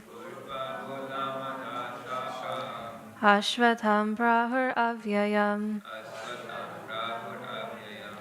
Chandamsi Yasya Parnani Yastam Veda Savedavit Shri Bhagavanu Vacha Urdhva Mulam Adashakam Ashvatam Prahur Avyayam Chandamsi Yasya Parnani Yastam Veda Savedavit Shri Bhagavan Uvacha. The Supreme Personality of Godhead said, Urdhva Mulam, with roots above, Adaha, downwards, Shakam, branches, Ashvatam, a banyan tree, Prahu, is said, Avyayam, eternal, Chandamsi, the Vedic hymns, Yasya, of which, Parnani, the leaves, Ya, anyone who, Tam, Veda, knows, Sa, he, Vedavit, the knower of the Vedas. Translation and purport by His Divine Grace A.C. Bhaktivedanta Srila Prabhupada. Srila Prabhupada ki jai. The Supreme Personality of Godhead said, It is said that there is an imperishable banyan tree that has its roots upward and its branches down, and whose leaves are the Vedic hymns. One who knows this tree is the knower of the Vedas. Purport. After the discussion of the importance of Bhakti Yoga, one may question, what about the Vedas? It is explained in this chapter that the purpose of Vedic study is to understand Krishna. Therefore, one who is in Krishna consciousness, who is engaged in devotional service, already knows the Vedas. The entanglement of this material world is compared here to a banyan tree. For one who is engaged in fruitive activities, there is no end to the banyan tree. He wanders from one branch to another, to another, to another. The tree of this material world has no end, and for one who is attached to this tree, there is no possibility of liberation. The Vedic hymns meant for elevating oneself are called the leaves of this tree.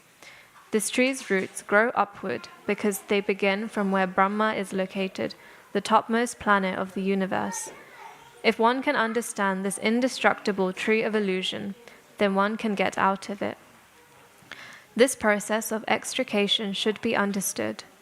In the previous chapters, it has been explained that there are many processes by which to get out of the material entanglement, and, up to the 13th chapter, we have seen that devotional service to the Supreme Lord is the best way.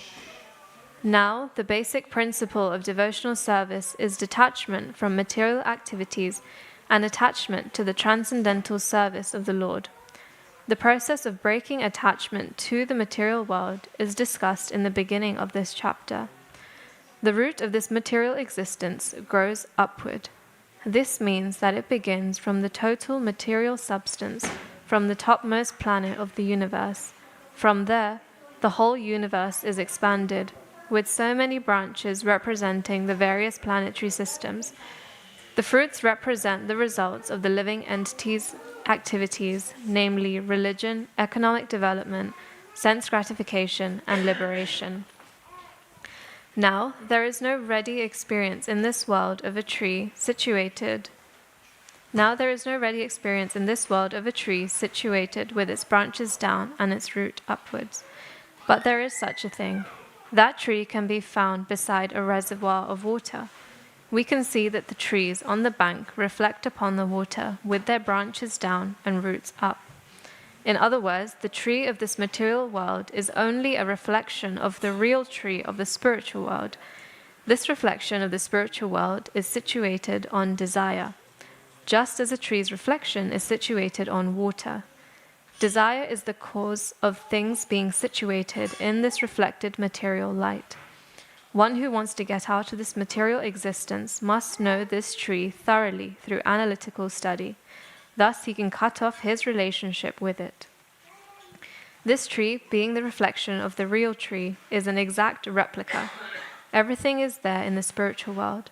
The impersonalists take Brahman to be the root of this material tree, and from the root, according to Sankhya philosophy, come Prakriti, Purusha, and then the 3 gunas, then the 5 gross elements, Pancha Mahabhuta, then the 10 senses, Dashendriya, mind, etc.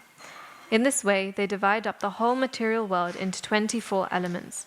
If Brahman is the center of all manifestations, then the material world is a manifestation of the center by 180 degrees, and the other 180 degrees constitute the spiritual world. The material world is the perverted reflection, so the spiritual world must have the same variegatedness, but in reality. The Prakriti is the eternal energy of the Supreme Lord, and the Purusha is the Supreme Lord himself, and that is explained in Bhagavad Gita. Since this manifestation is material, it is temporary. A reflection is temporary, for it is sometimes seen and sometimes not seen.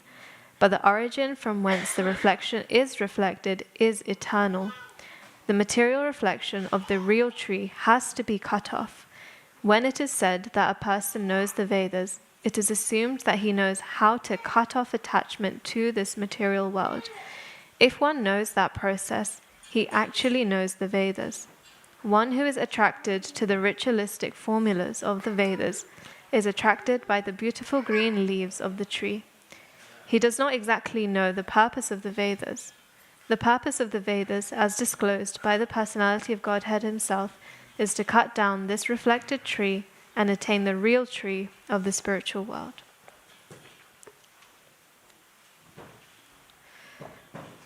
Om Jnana Timirandasya Jnananjana Shalakaya Chakshurun Militam Yena Tasmai Shri Guruve Namaha Shri Chaitanya Manobhishtam Stapitam Yena Bhutale Swayam Rupa Kadamayam Dadati Swapadantikam Vandeham Shri Guru Shri Yuta Padakamalam Shri Gurun Vaishnavamscha Shri Rupam Sagrajatam Sahagana Raghunatanvitam Tam Sajivam Sadvetam Savadhutam Parijana Sahitam Krishna Chaitanya Devam Shri Radha Krishna Pada Sahagana Lalita Shri Vishakhanvitamscha He Krishna Karuna Sindhu Dina Bandhu Jagatpate Gopisha Gopika Kanta Radha Kanta Namostute Tapta Kanchana Gaurangi Radhe Vrindavaneshwari Vrishabhanu Sute Devi Pranamami Hari Priye Vancha Kalpatarubhyascha Kripa Sindhubhya Evacha Patitanam pavanebhyo Vaishnavebhyo namo namaha. Jai Shri Krishna Chaitanya Prabhu Nityananda Shri Advaita Gadadhar Srivasadi Gaura Bhakta Vrinda. Hare Krishna, Krishna Krishna, Hare Hare, Hare Rama, Rama Rama, Hare Hare. Nama Om Vishnu Padaya Krishna Prastaya Bhutale Srimate Bhaktivedanta Swami Niti Namine. Namaste Saraswati Deve Gauravani Pracharine Nirvishesha Shunyavadi Pashatya Deshatarine.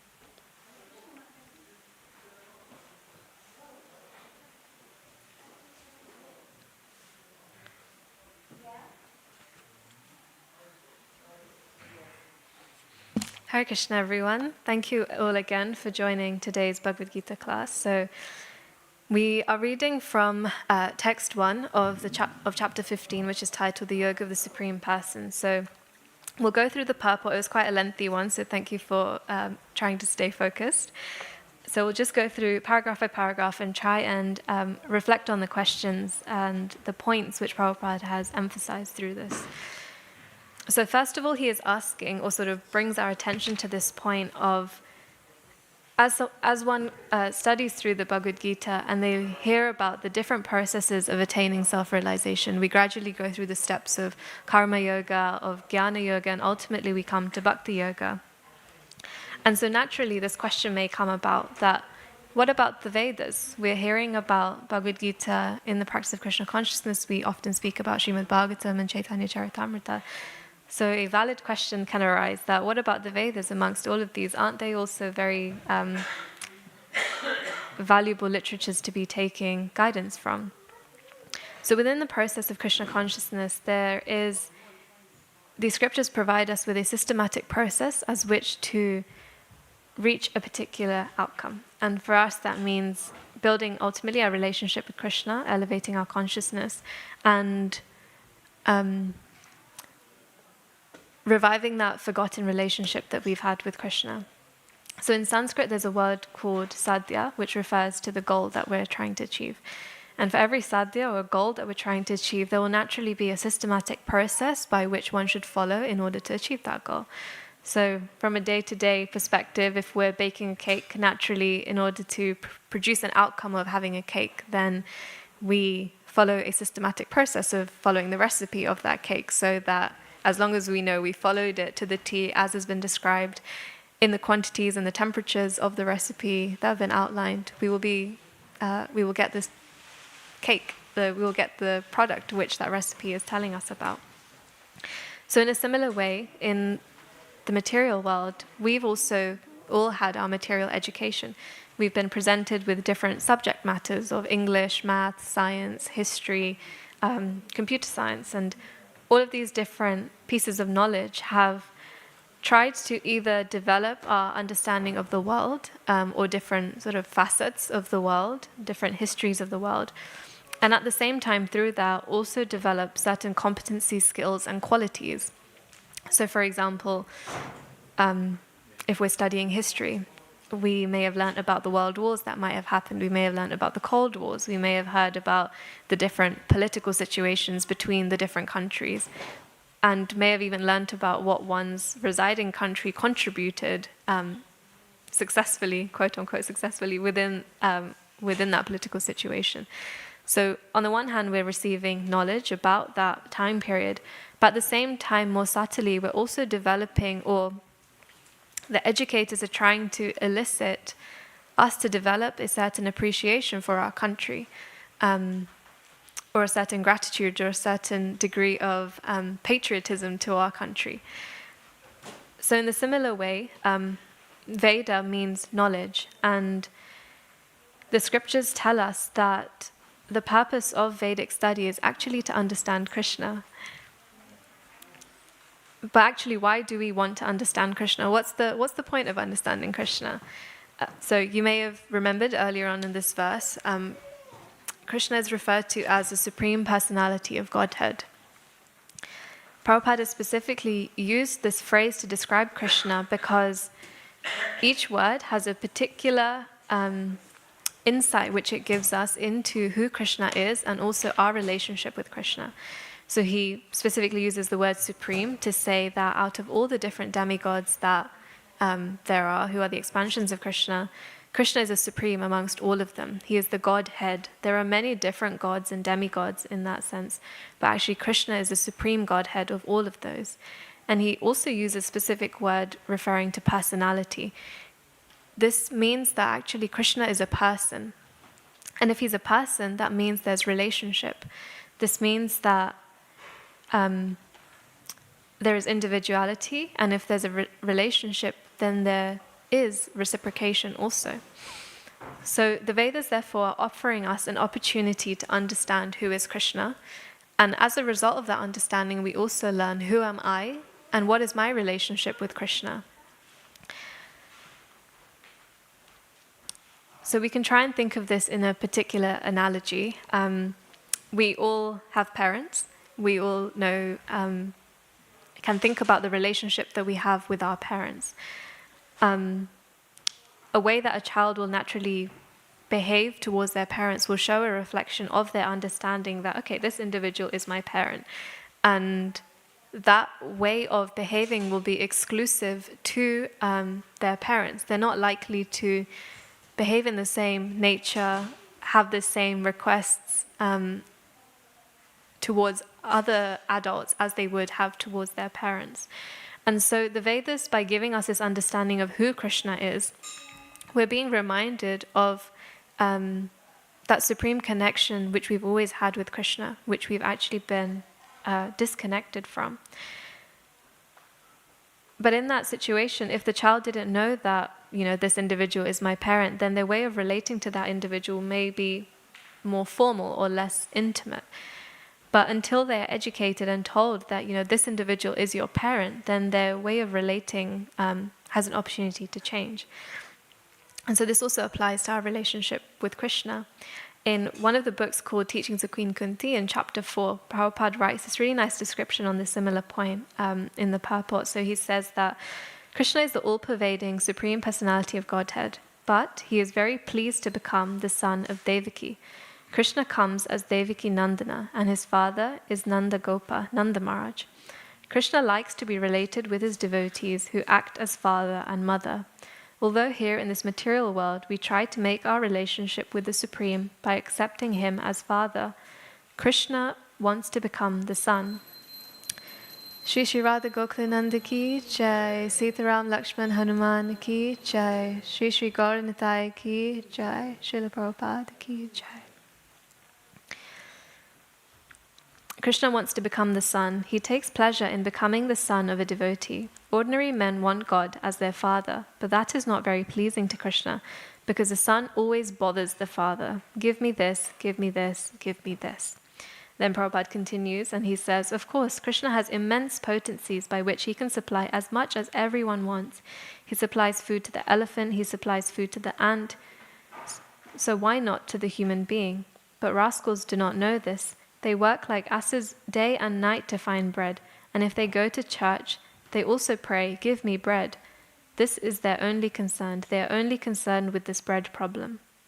Although the living entity is the son of the richest, most opulent person, he has created a bread problem. This is called ignorance. He thinks, if I do not solve my bread problem, if I do not drive my trucks day and night, how can I live? This is the nonsense of our modern civilization. Where is there a bread problem? Krishna can supply unlimited amounts of bread.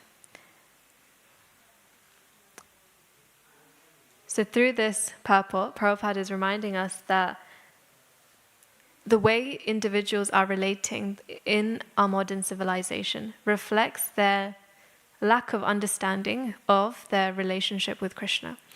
If we do have knowledge and we have been educated through Vedic scriptures of who Krishna is, then we wouldn't be going about with this anxiety and fear in our lives day to day, worrying about how am I going to maintain myself, how am I going to maintain my family. I have so many different responsibilities. And of course, to some degree, we have our own responsibility in taking care of those things which have been entrusted to us.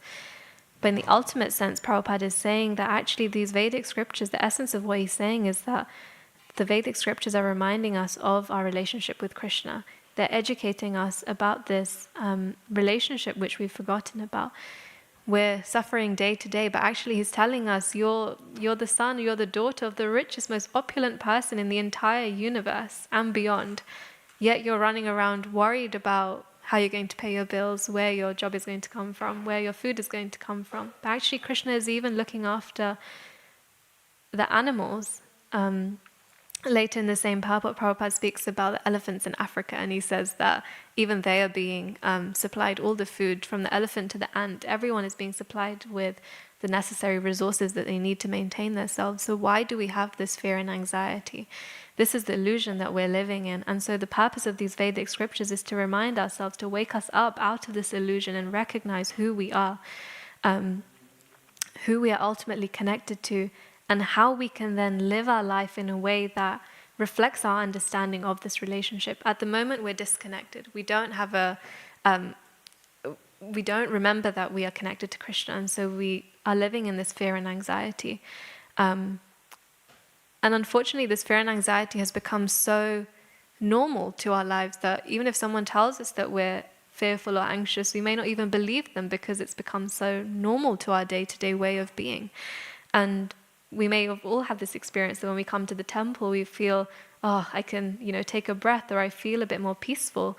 And that small sort of experience or reciprocation that Krishna gives us, that, maybe the few hours that I come to the temple, or a little bit of time that I spend with the deities, I feel some sense of peace and contentment in my heart. And this is that reciprocation of Paramatma, which is telling us that, look, Krishna is seated within your heart. You have a relationship with Krishna. Continue to tap into this relationship and learn about who this individual is through the Vedic scriptures. And so Prabhupada then later in this purport says that one who is in Krishna consciousness, engaged in devotional service, already knows the Vedas. So up until now in the Bhagavad Gita, various different forms of attaining self-realization have been discussed, like karma yoga, jnana yoga, ashtanga yoga. But Bhakti Yoga, and the way Prabhupada described or translates it as devotional service, is being established as the highest or the easiest and the most complete way of attaining that self-realization. And so we actually all have a nature of being of service to others. Even we can see little children have a natural tendency to want to help someone. We all have this tendency within us, but due to our interaction with material energy, the world around us, we've suppressed that side. It's become, we flipped it on its head, and it's become very exploitative. And we may also have been on the receiving end of that exploitation. And so we become hard-hearted and think, well, why should I be of service? Everybody's in it for their own gain. Why shouldn't I also have this mentality? But actually, when we perform some service, or when we can think back to times when we may have performed some service, we can see that actually I felt so happy and content. And I was experiencing something different to what material world outside of me, my very prestigious job may be offering me. I am actually experiencing something much deeper than all of these external, superficial things which have been offered to me. And so the living entity, as according to these scriptures, teaches us that we are actually a servant. We have a tendency to provide service to Krishna.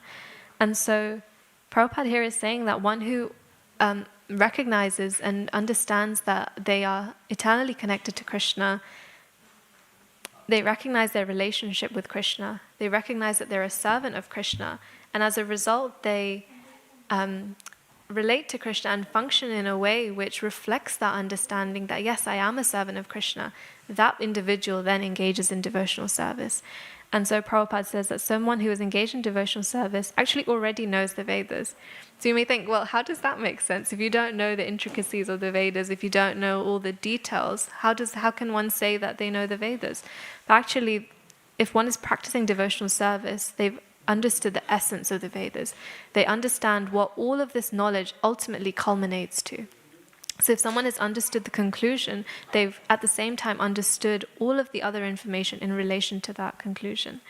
And so even then, devotional service may not still be simple, but compared to the other different practices which are offered, like Jnana Yoga, Ashtanga Yoga, it's the most simplest and direct route of reawakening that relationship with Krishna. The other means can also be used, but within Kali Yuga, with our imperfect senses, with so many distractions, devotional service is the most simplest way that we can engage ourselves safely to reawaken that dormant love that we all have with Krishna, which we've forgotten about. And so then, when we come to this verse, it's being described that actually there's this imperishable banyan tree which has its roots upwards and its branches downwards. And then Prabhupada says in the purport that the entanglement of the material world is compared here to a banyan tree. For one who is engaged in fruitive activities, there is no end to this banyan tree. So this analogy is being given of a tree. So we can think that, Prabhupada said in the purport that this sort of tree doesn't exist. We don't find an upside down tree. We don't see a tree where the roots are upwards and the branches and the leaves are facing down. But actually we only see that in the reflection of water. If there's a tree on the bank of a river, we can see the external manifestation of the tree, but then we can also see the reflection of the tree in the water, where those roots are upwards and we see the branches being down. And so Krishna in this verse is comparing the material world to this upside down banyan tree. And he's saying that these different branches which are there represent how we are jumping from different desires and different fruitive activities in our life. And there is no end to this banyan tree. There's no end to these branches. They're all interconnected. It's almost like a web of different potential activities that we could engage in. And he specifically mentions economic development as an example. But actually from this we can learn that the material world is a perverted reflection of the spiritual world. So this means that the same qualities that are experienced in the spiritual world can also be experienced, the same qualities that we experience in the material world can also be experienced in the spiritual world, but in the material world they exist in a perverted and distorted manner. So for example, currently we are living in a period called the Kali Yuga, and two symptoms which are described are quarrel and hypocrisy. So in the material manifestation, we see quarrel. But actually, if that was flipped in the spiritual world, we would see the opposite experience, which would be cooperation. Instead of fighting with each other and arguing, there would be a sense of cooperation. The other quality which is described is hypocrisy. And so instead of hypocrisy in the material world, which we experience, in the flip side, we would experience authenticity and honesty. So we can actually see that this can be quite a hope-giving piece of information to have, that this material world that I'm living in is not the all in all. I do not have to be stuck here forever. I actually have an opportunity to cut down these branches. I don't need to keep chasing my endless desires, which actually, as the scriptures teach me, are never going to end. So an intelligent person recognizing that these desires are never going to come to an end, let me engage my energy in a way that is actually conducive for my ultimate good, which means to take shelter of the scriptures, try to study Bhagavad Gita and understand who am I, who is Krishna, and how do I engage in devotional service. When I was thinking about this banyan tree, I was thinking of this example of when we were younger, there used to be this place, it was like a a children's like play area, and there would be different like obstacle courses and so many different kind of like activities that you could do and different slides, and almost like a really immersive experience. And I remember being in those sort of like gymnasium type activities, and you could be there for hours and hours. You could be in one corner playing and you think, oh, actually the slide is, I didn't even see the slide. I could go and experience that slide, and you'd just be in there for hours and hours and hours. And it's sort of, this banyan tree example was reminding me of that experience, because I thought, you know, we never used to remember or even think to come out until our parents would be like, okay, time to go home, let's get out. And you just had to drop what you're doing and, you know, just leave. And I thought, wow, you know, the Vedic scriptures are actually reminding us we're just continuously hopping from branch to branch, trying to satisfy desire to desire. But actually the Vedic scriptures are reminding us that, hey, wait, you don't need to keep hopping around within these different branches. You actually have an opportunity to step out. You have an opportunity to step out of this, and we don't actually have to remain stuck in here forever.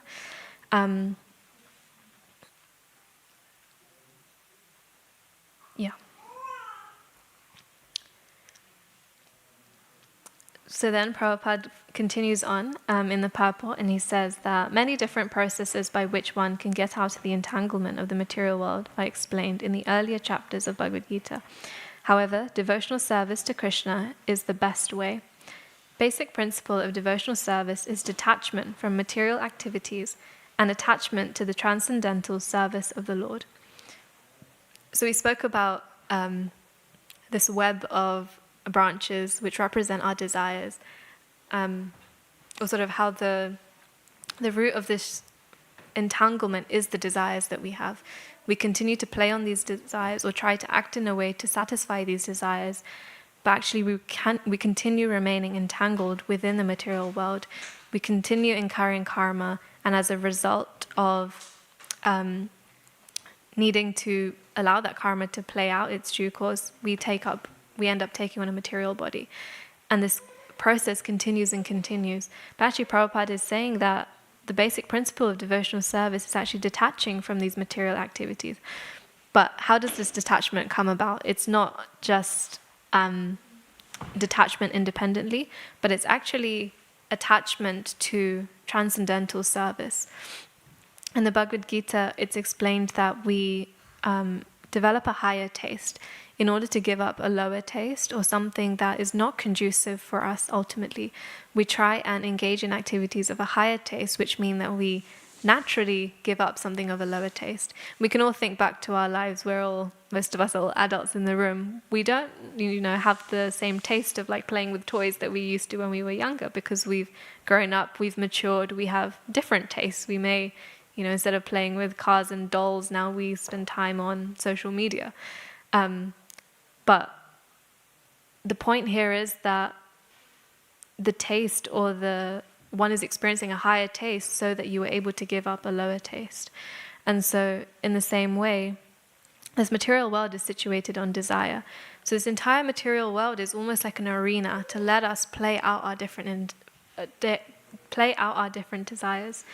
But in order to do this, we need to develop detachment by developing a higher taste. But then we can still ask the question, well, how do we detach? And how do we develop that higher taste, and specifically taste towards devotional service and wanting to learn about Krishna? Because yes, we may find higher taste materially, but again, that's temporary. The happiness that we could experience through that is still temporary. It's still going to end at some point. So how can I now develop a higher taste which is permanent, which I can, where there is no loss or diminution, which I won't lose even in future lives? So if we think about where these desires come from, they actually come from exposure, what we are exposing ourselves to. And one of the biggest ways that we expose ourselves to the environment around us is through hearing, is through what we're hearing. And there's a series of really nice verses in the Srimad Bhagavatam which explain this process of how what we hear leads to knowledge and detachment. So one of the verses says that Sri Krishna, the personality of Godhead, who is the Paramatma Supersoul in everyone's heart and the benefactor of the truthful devotee, cleanses desire for material enjoyment from the heart of the devotee, who has developed the urge to hear his messages, which are in themselves virtuous when properly heard and chanted. So Prabhupada in the purport for this verse explains that in any environment where there is chanting and glorification of Krishna, Krishna is personally present in that environment. And so because Krishna is all pure, anything which comes into contact with Krishna also becomes purified. So for us, that means our hearts and minds. When we come into contact with, or when we are in that environment where Krishna is being glorified, where Vedic scriptures are being discussed and glorified, Krishna is also personally present there. And as a result of his purity, he is purifying our hearts. But what does that mean? What is he exactly purifying? It refers to this, these material desires which we have seated within our heart. These desires are that which keep us continually bound within the material world and also independent from Krishna. We were all there in the spiritual world with Krishna at one point in time. We were all, as I mentioned earlier in the class, because of our constitutional position of being a servant of Krishna, we were all cooperating with Krishna, with each other, and being of service to Krishna. But somehow we had a desire to be independent from Krishna. And so Krishna, as that loving father, even though he knew that we weren't making a wise decision, he still allowed us to come and taste for ourselves, to experience for ourselves what being the center of attention, being independent from him would actually feel like. And so we're all living this day to day. We may not consciously realize we're doing this, but by the way we're living our lives, we are actually, by the things we prioritize, we're showing through our behavior that actually we want to be independent from Krishna. We may want to become successful. We may want to become famous. We may want to become strong. But actually, these are all qualities that Krishna has in full. So indirectly, we can see that I may not think I'm trying to be Krishna, but I'm trying to develop all of the qualities and be like Krishna, which means that I'm actually trying to experience and take that position of Krishna in the small bubble of my material world and my limited bubble of a reality that I'm living in. So through the glorification, through the chanting of Krishna's names, this material desire and ultimately this ahankar, which is this false ego, this misidentification that we are this body, gradually starts to become purified. And so there's this really nice verse which says, Vidyante hridaya grantis, chiryante sarva samshaya, shriyante chasya karmani, drishtva evat manishware. And he says, thus the knot in the heart is pierced and all misgivings are cut to pieces. The chain of fruitive actions is determined when one sees the self as master.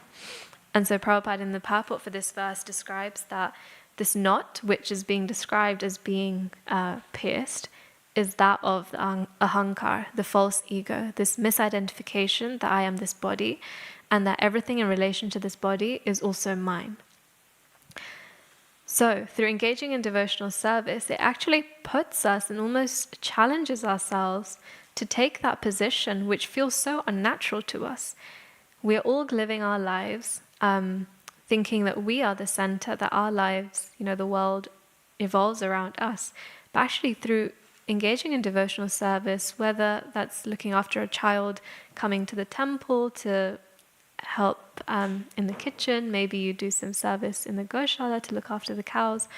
In all these ways, we are practicing not putting ourselves in the center and actually thinking about somebody else other than ourselves. And through this devotional service, when we take on that unnatural position, or what feels like an unnatural position right now, gradually starts to become natural, because as this ahankar and these false identifications start to become cleansed, we start to come more face to face with who we actually are and our constitutional position of being a servant, which is actually what brings us the most happiness. And we may not even think that brings us happiness, because Prabhupada describes in one of his purports that our conception of happiness at the moment is just the negation of distress. We think that I have removed some distress or some suffering from my life and therefore I'm happy. It's like going from -1 to 0. Like you think you've gained something, but actually you're still at 0. So actually we think we are happy or we're experiencing some sort of happiness, but actually we've just removed some distress. We've not actually, we're not actually having a happy, blissful experience. But Krishna consciousness is actually a very scientific process. And so when we speak about these Vedic scriptures, they almost give us a manual for our lives. They talk about the value that we have having the human form of life, because we have this higher intelligence to question, who am I? Why am I here? What is my purpose in the world? And as we start to receive knowledge and guidance to those questions, we start to act in a way which is in alignment with our ultimate self. And so because this process of Krishna consciousness is very scientific, as we follow this systematic process, we should also experience symptoms the symptoms which are being explained in Shastra. Just as if we had a headache and we took some medication for it, how would you know that the medication is working? Because the symptoms of the headache would start to subside. They would start to reduce. And so you would know that, okay, the medicine has kicked in. And so in the same way, how do we know that this process of Krishna consciousness is working? Is because two particular qualities start to develop, which is knowledge and detachment. And if you remember, we were speaking about how detachment is the way of developing a higher taste by attaching to a higher principle of Krishna consciousness. And so if we develop detachment, we can see that, this process of Krishna consciousness is beginning to work because I'm experiencing the symptoms of knowledge and detachment. So this knowledge can, of course, be theoretical knowledge. It may begin there. It may just be the gyan. But vigyan is a higher form of that knowledge because it's realized. It means that it's something I've deeply understood to the extent where I then act on that knowledge. It's not just something I mentally know, but I actually live my life and behave in a way which reflects an understanding of that knowledge. And so, as a result of practicing this devotional service, we begin to develop detachment. And detachment from material activities, but also attachment to devotional service. And so as a result of this higher taste, this purification occurs, and we begin to purify the heart and come more face to face with who we actually are. So I hope that helps, and thank you all for listening. We have about 5 minutes until Aarti, so if anybody has a question, I'm happy to answer, or any reflection that you would like to share from today.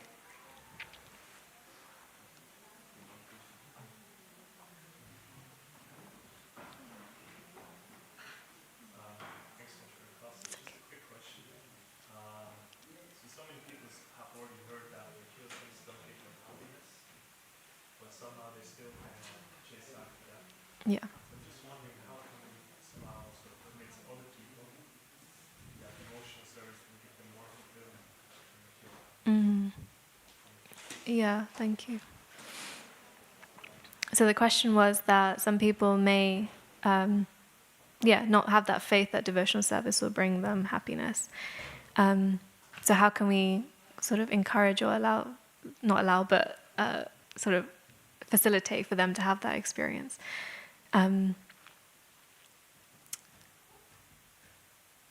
We can engage them in, or try to engage them in service with us if you already have a relationship with that individual and you know that they maybe have an inclination towards cows, or maybe they like farming, or identifying that one thing maybe that they do enjoy in their material life. Maybe it's reading, or artwork, maybe creative activities.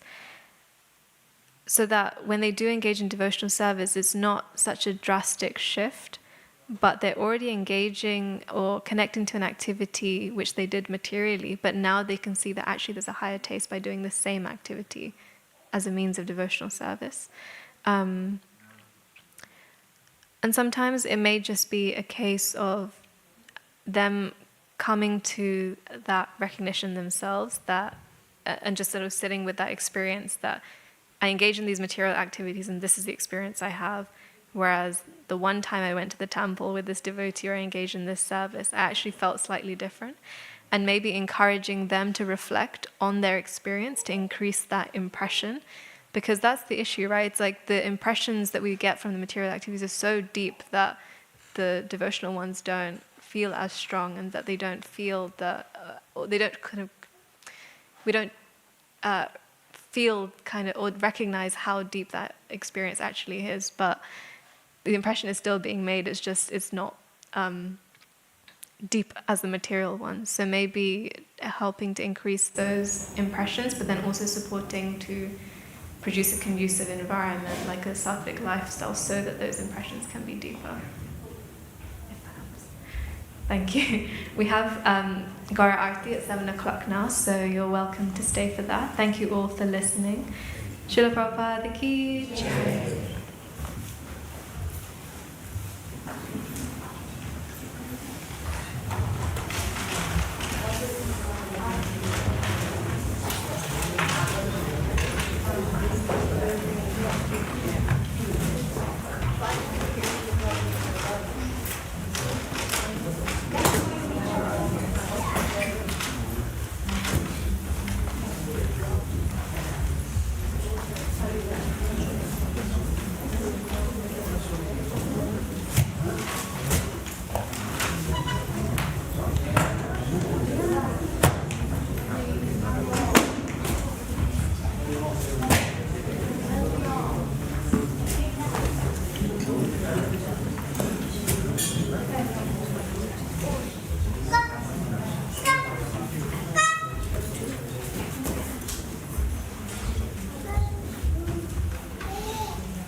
Krishna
Radha.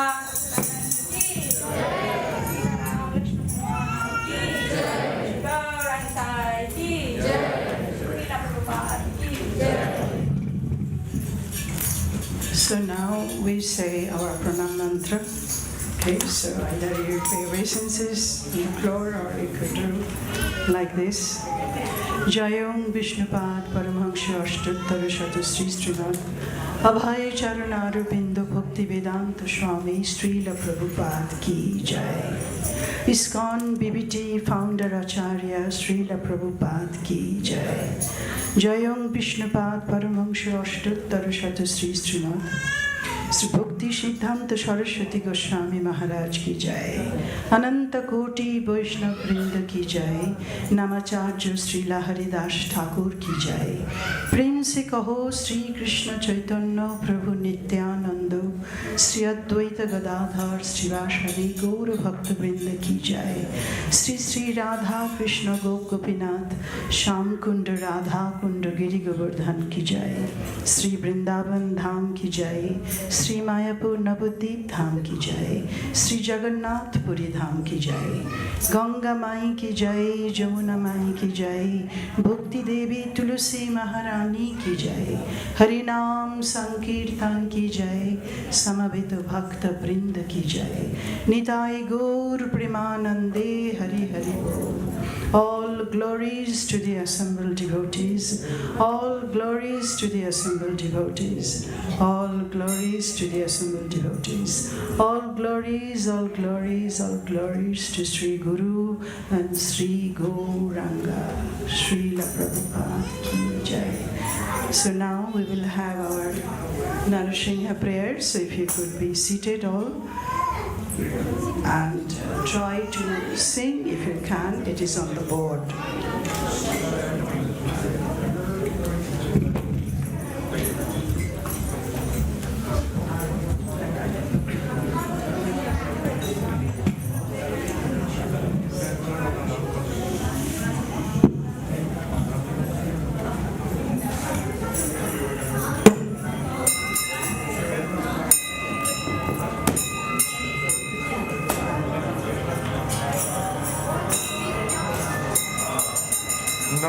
Namaste Narasimhaya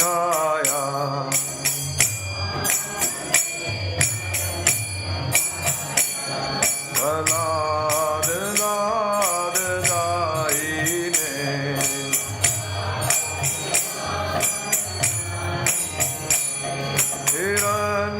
Hiranyakashi Purvakshaha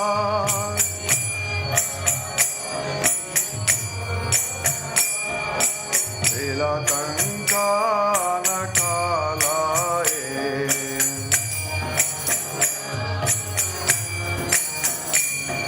Ito nasimo parto nasimo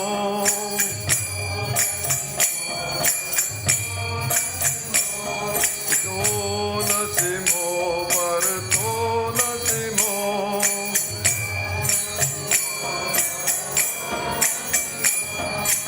Yato yato yamitato nasimo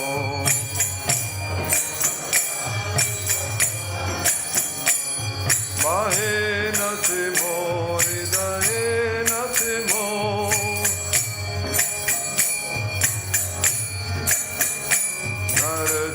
Narasimhamadim sharanam prapade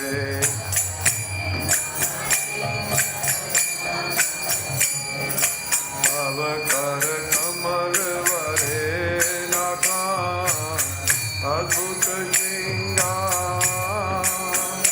Kalitare anyakachipu dhanu bringa Kekavadita narhari rupa Jai Jagadish Hare Jaya Jagadish Hare Jaya Jagadish Hare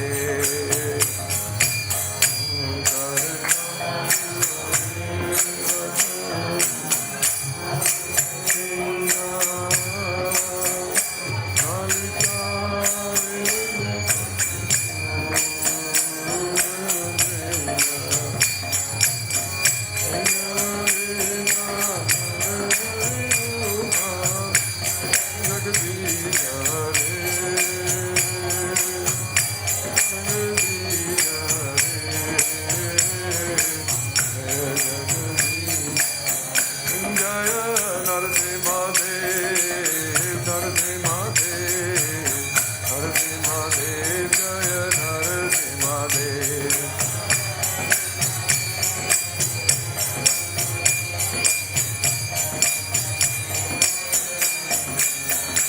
Jaya Prahlad Maharaj, Prahlad Maharaj, Prahlad Maharaj, Jaya Prahlad Maharaj.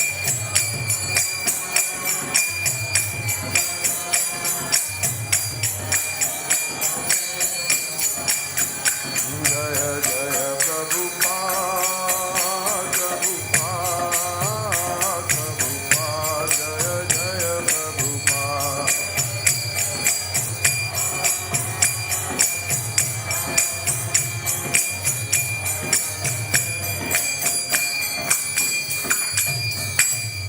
Shri Narasimha भगवान की, प्रहलाद महाराज की, और प्रेमानंदे, हरि हरि बोल. Thank you very much for attending the Aarti. Prashadam is now being served outside in the adjacent room. The next Aarti will be at 9 o'clock, and from now till 9:30 we'll have some kirtans, so please feel free to stay here and listen.